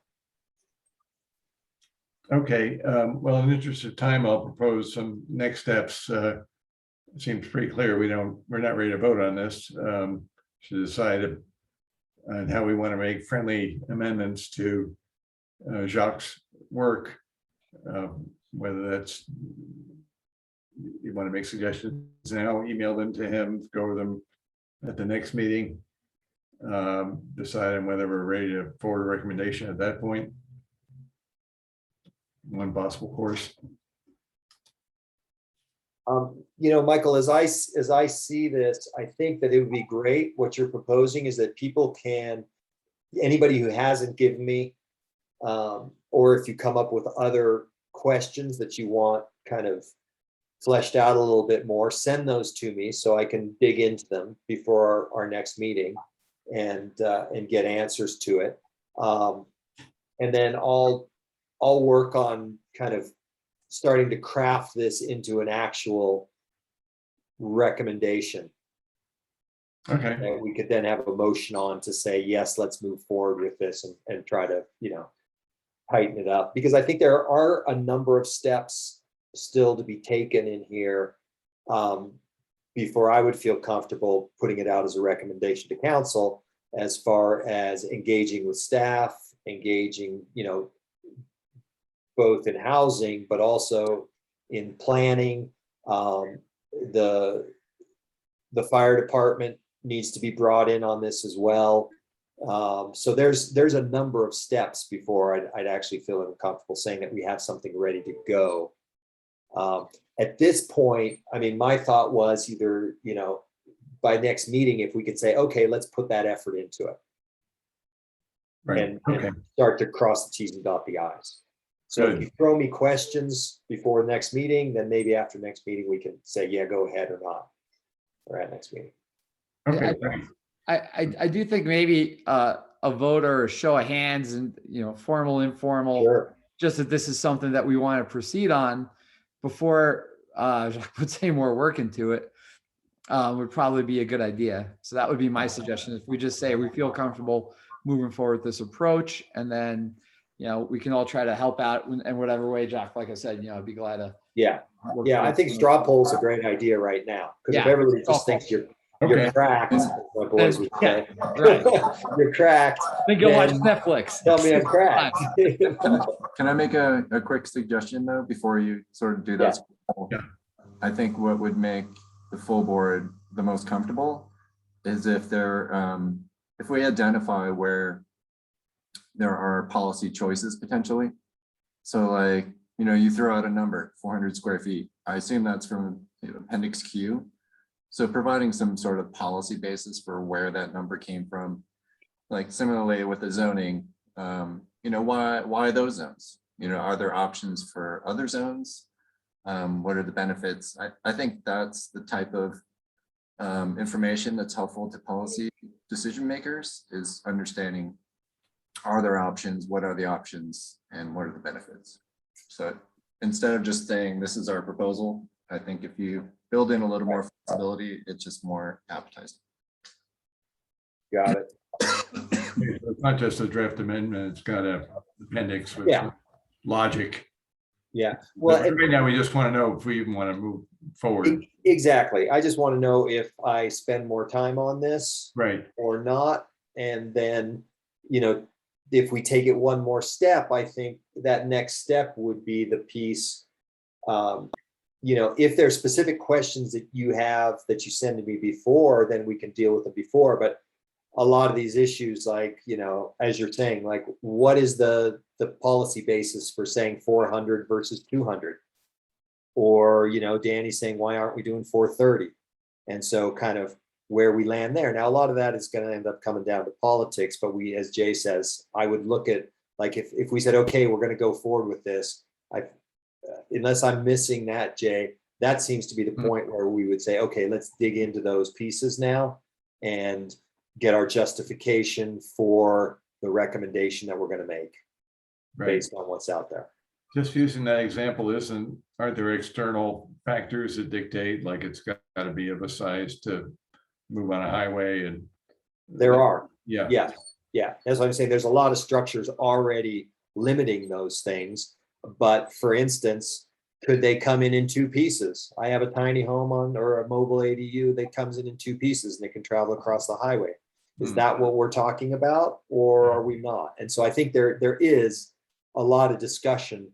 And like I said, you know, that's kind of in the middle ground of, on one hand, it's grounding it in the existing kind of code structures that are there. And on the other hand, it comes out saying, well, you know, I like Jay's thing. It's like, well, if it's an ADU, it's an ADU and it has to live by those rules. But is there some reason that we'd want to limit it more? And, you know, I'd say, let's just say if it's an ADU, it's an ADU. But you can see that many jurisdictions have limited it the size of it to some number. So that's just a discussion that we'll have to have and see where we land on it. okay, well, respecting the work that Jacques has already put into this, let's do the straw poll approach. I'll observe that this isn't it's innovative. It's not based on trying to replicate something done successfully elsewhere. Nothing wrong with innovation. Boulder likes that. It grew out of a listening session. It grew organically out of the work of HAB. Jacques has put a lot of time into it.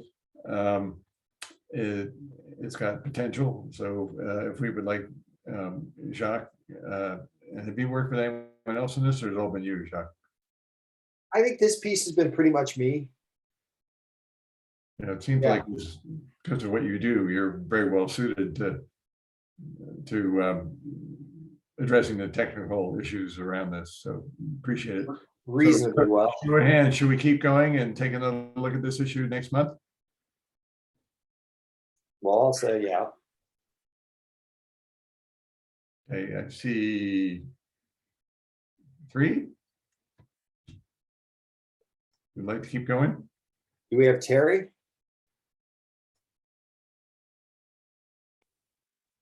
Jacques, I'm on the fence. You know, I agree with 95% of everything that you say, but I'm just not on the ADU mobile bandwagon yet. I'm just not there. I need, I don't know what I need, but I need something. Well, Right. send me your questions. Oh, I don't know. Okay, we'll Are talk. you still open-minded about it? I'm on the fence. Can you abstain? I don't know what's the proper term. I'm not there yet. I'm not there. Okay. I'm not 100% behind it yet. And Juliet, I think you raised. I just have a lot of questions. It's not that I necessarily object outright. I feel like Terry, I'm on the fence, and I feel like I hesitate because I know how much time you spent on this, Jacques, already. And so to get, to get deeper along and look, what is the benefit to the community at the end of the day? What are we going to get out of this? What is it going to require of staff's time to actually put this ordinance in place, and the fire department? And is this something that's critically important to move the needle? Is it just one little piece that's important and the cumulative effect of additional housing is good enough? Or is it distracting us from other things we should be focusing on? Or is it something else? I don't know. So, and I'm not trying to be difficult. I'm just trying to, I want to be mindful of how much time you've spent into this, and I don't want to. Well, yeah, and I understand that, and I understand that concern of how much benefit will we get based on it. I think one of the things that's interesting about this is there's not that much work to be done, and that's why I included these other ordinances. It's essentially been laid out as to how you structure this, and we, I think, as a board would have to tweak certain details on it. That said, though, there are some pieces that I think would make it much more effective if we can get David Lowry at the fire department's buy-in on it. And I've had discussions with him, and I think he recognizes, for instance, ADUs are required to be sprinkled. Well, what's the purpose of sprinkling a unit that's only 200 or 400 square feet? There really is no purpose from the fire perspective, because egress is so fast, and because the firefighters never have to enter the building to fight the fire, basically. So anyway, there are things to be discussed in that realm. My point would be, it is a small piece of the puzzle. But I think what we tend to lose sight of in our approach to housing is that unless we're seeing a big positive gain, we want these big bites out of it, then it's probably, we have to be willing to go into places where we're not getting big bites. We're not going to slay the dragon of housing by finding a silver bullet. And I think that one of the things that we unfortunately default to too often is not taking smaller steps. In other words, the question I kind of flip back on you is, why would we not allow a mobile ADU? And that's kind of the question I have for the board. Why would we not do this? In other words, you have a valid point there, Juliet. I think that is one of the reasons. Is there just too much burden on staff that it's not worth doing? And I think that's totally a valid thing to kind of consider and look at. But from other perspectives, why would we not do this if it's going to add ADUs to the mix? We're not hitting our ADU numbers. So I kind of flip it that way on its head and say, why shouldn't we do this? If somebody can put one of these on their property, and they can therefore stay in their home that they've lived in for 50 years, why are we saying you can't do this? What's the rationale for saying no to those people? And I think that's the question we have to be asking ourselves around a lot of our housing questions. Why are we telling people no? Because there's a lot of good solutions that we don't engage with that are out there for us. And this is just one small example of it. But we're telling people, no, you can't live in your home anymore. We're trying to protect middle income housing but we're not putting tools in place that will help people do it. And this one, you know, the ordinance has basically already been written in X number of jurisdictions, and they've been through all of the questions. They've been through the fire department. They've been through X, Y, and Z already, because those codes are, to a large degree, they're national or international in origin and scope. And so, you know, most of those details that are out there are already actually dealt with. So it's not a huge lift, I would say. And, you know, we can talk to Jay more, and I'll talk to planning department about it also. Like I like to say, there's 1,000 yeses and 1 no. Don't toss it out for the 1 no. So that would be my hope, is that we just say, let's dig in a little bit farther. We're not saying right now we're going to put anything to council, but I would say let's try to come up with those no's and then see if there are workarounds and if they're reasonable. And if there aren't, then yeah, I agree, we shelve it. It's not worth it. Thank you. And I agree that, you know, there's probably 52% solutions to housing in Boulder, not, you know, one big one. And I appreciate the time you put into it. Given that we didn't get, you know, a consensus on hands there, I would like to request a motion on whether we want to continue to pursue this. And Well, hold on.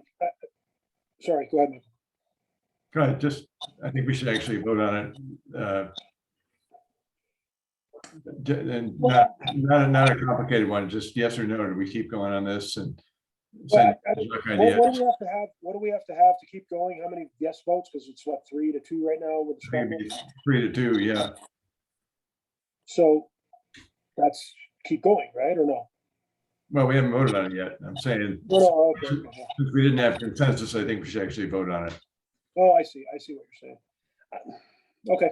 And could I just tell just a little bit of, from my perspective, I mean, what Jacques doing is great. He's basically giving you something of substance to react to, right?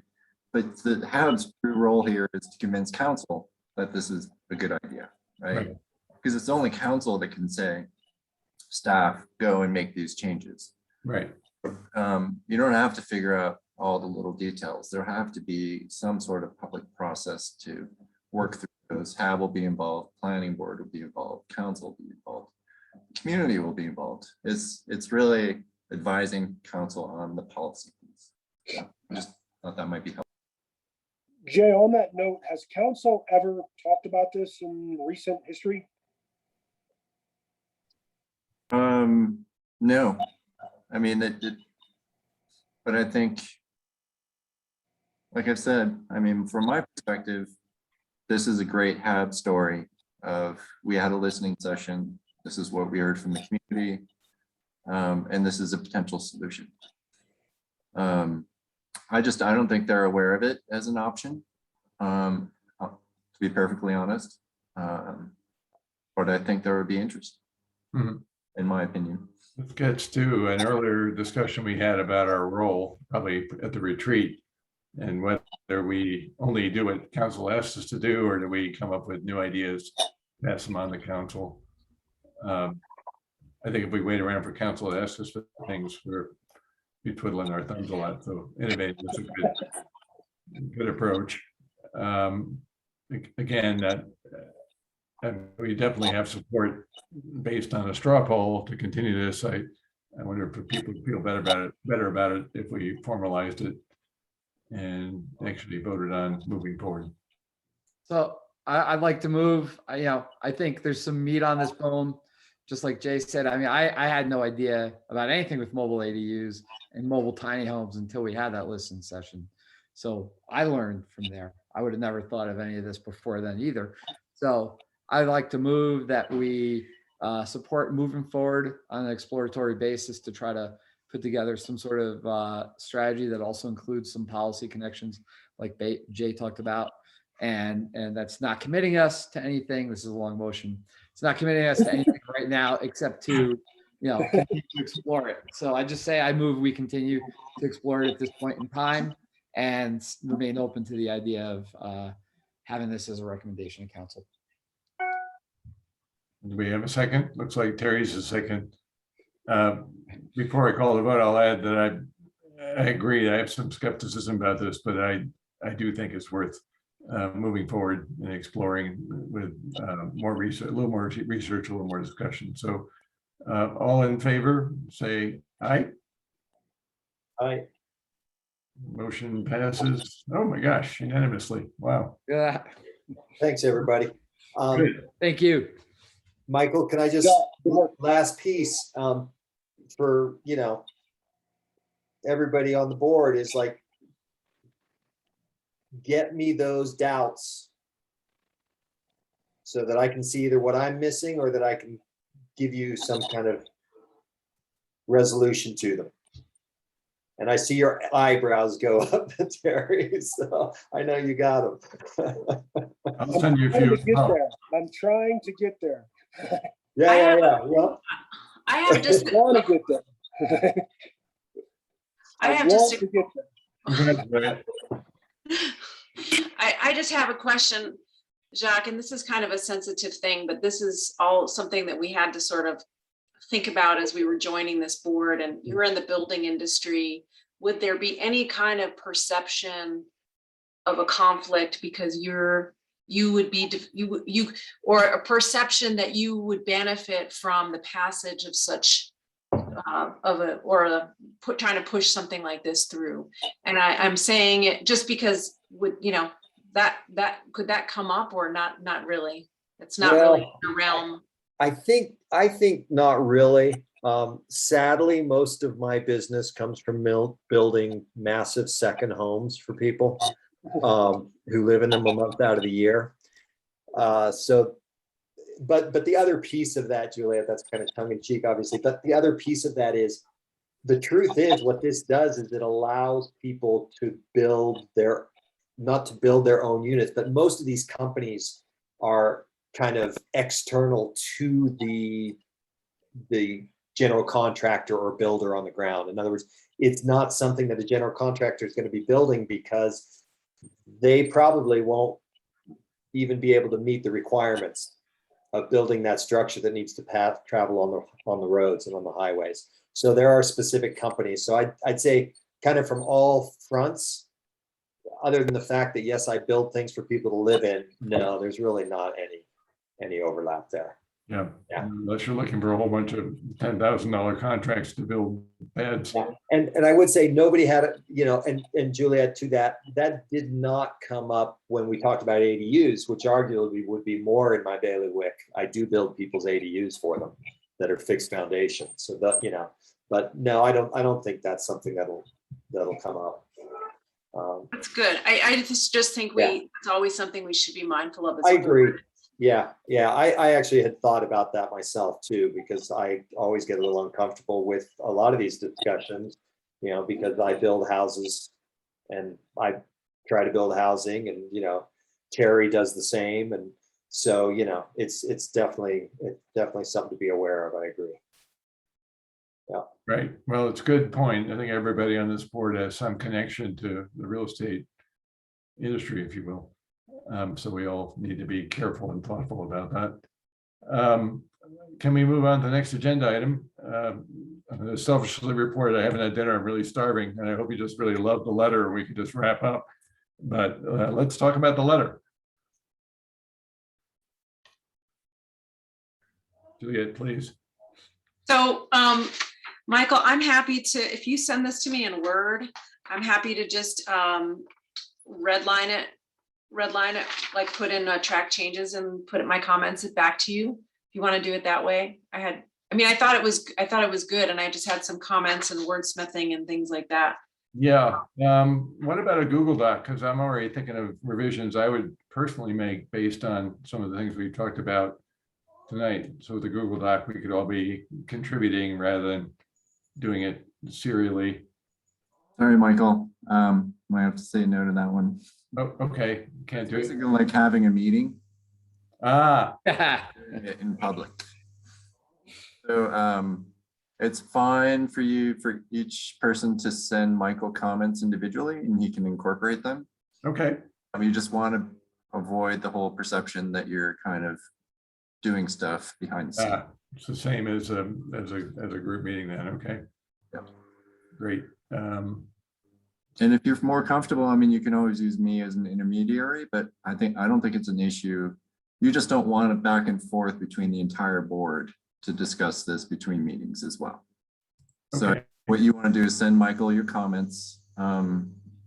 It's fine if you want to send out the Word document, Michael, and people can mark it up and send it back to you. Mhm. They don't already have that? No, Oh, okay. it's in the PDF. Is everyone comfortable with that approach, or do you want to talk about it?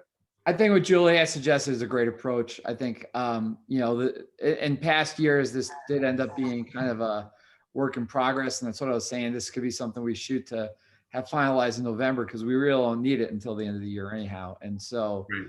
so I think that would be a really effective approach. Unfortunately, we can't use Google Docs, so we'll try to keep our comments as limited as we can, but use Redline and just go from there, I think is probably Yeah. a way to move forward on the letter. You know what would work best for me, if you don't mind, would be an actual markup that I could go, I mean, not a digital markup, but like a scrawled in the margins markup. And I could, maybe accompanied by some separate comments. It just gets really confusing when you're dealing with 5 red lines and the markup mode. I'm good with that. Okay, great. Can we do that? So, Yeah, find my shark. sorry, just to clarify, so I'm not sending the Word document out? No, please do. Send it, Please please. do. But I'll Yeah. send- Are you want Are me you to- going to use the comments, the underline, strike through features and send it back to Michael? Because it sounded like Michael just asked you to scribble on paper. Yeah, but still, I'd just rather have the Word document and then I'll use a marker or whatever, but I still want to have the Word document at the. Oh, PDF. yeah, absolutely. No problem there. I'm just a little old school in my editing style. My handwriting's terrible, Michael, so what I would do is I would type my comments into the document on the Yeah. side and PDF it and send it back to you. That works. That's great. Same here. Love the idea of trying to interpret the handwriting. Mine's not so great either, but sure. Okay, thank you. So Jay and I talked about the next item 6 a little bit, and obviously we should have a November meeting. We just outlined a whole bunch of things we want to continue or get started on. The question is when, because there is a Thanksgiving interruption. So let me pull up a calendar. Oh, I'm sorry, next month's October. We're fine. But looking ahead, I think we should have a November meeting. We have a lot to chew on here. How do people feel about that? Yeah, I think we want to have a meeting. Maybe just the week before Thanksgiving sounds like it would be good. Or if we're not going to have a December meeting, we could always do the week after, right? Either one of those works for me. So And then- can I make a suggestion for the group?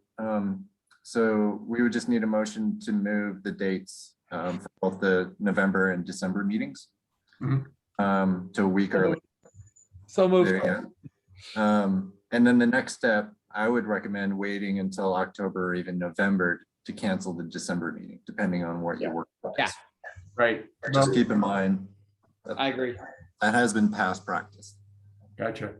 Before we get that motion, let's just discuss those 2 approaches Danny recommended. One would be moving up the November meeting. I think it would be November 17th. Mhm. And the other one would be having it as early in December as possible, which would be December 1st. Does anyone generally, looking at their calendars, have any preference in that regard? I think the 17th is great. I would lean to the 17th. Okay, 17th is good. Fine. get it in before the holidays. That's probably a good idea. Do we need a motion on that, or you're saying we wait till next month and make that motion, Jay? You're muted. I'm saying reschedule both the November and December meetings to 1 week exactly earlier. Okay. Can we get a motion on that? So moved. Okay, we got a motion to reschedule, to combine our November and December meetings into one meeting on November 17th. Is there a second? No? Nope. No. I'm sorry, I misunderstood. I'll try it. Yeah. I'll make a motion to move the November and December meetings forward by 1 week. So November meeting would be November 17th. And the December meeting, somebody help me, would be December 15th. 15th. Now we're talking. Yep, Jacques got it.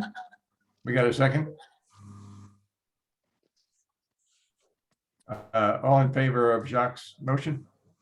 Aye. All right. Okay, And Corey will send updated meeting requests to all of you probably within the next week, just so you have them on. great. Okay, item 7 is debrief meeting. Any thoughts about tonight's meeting? Something we may have passed over? Anything you want to add to the earlier conversations? I think that the presentation by Chris earlier was so good, but yet so frustrating because there's just not a good answer. And anyway, Well, it's just a well, it's kind of like climate change, huh? Yeah, exactly. And Jacques, I really want to get behind mobile ADUs, so we'll get there.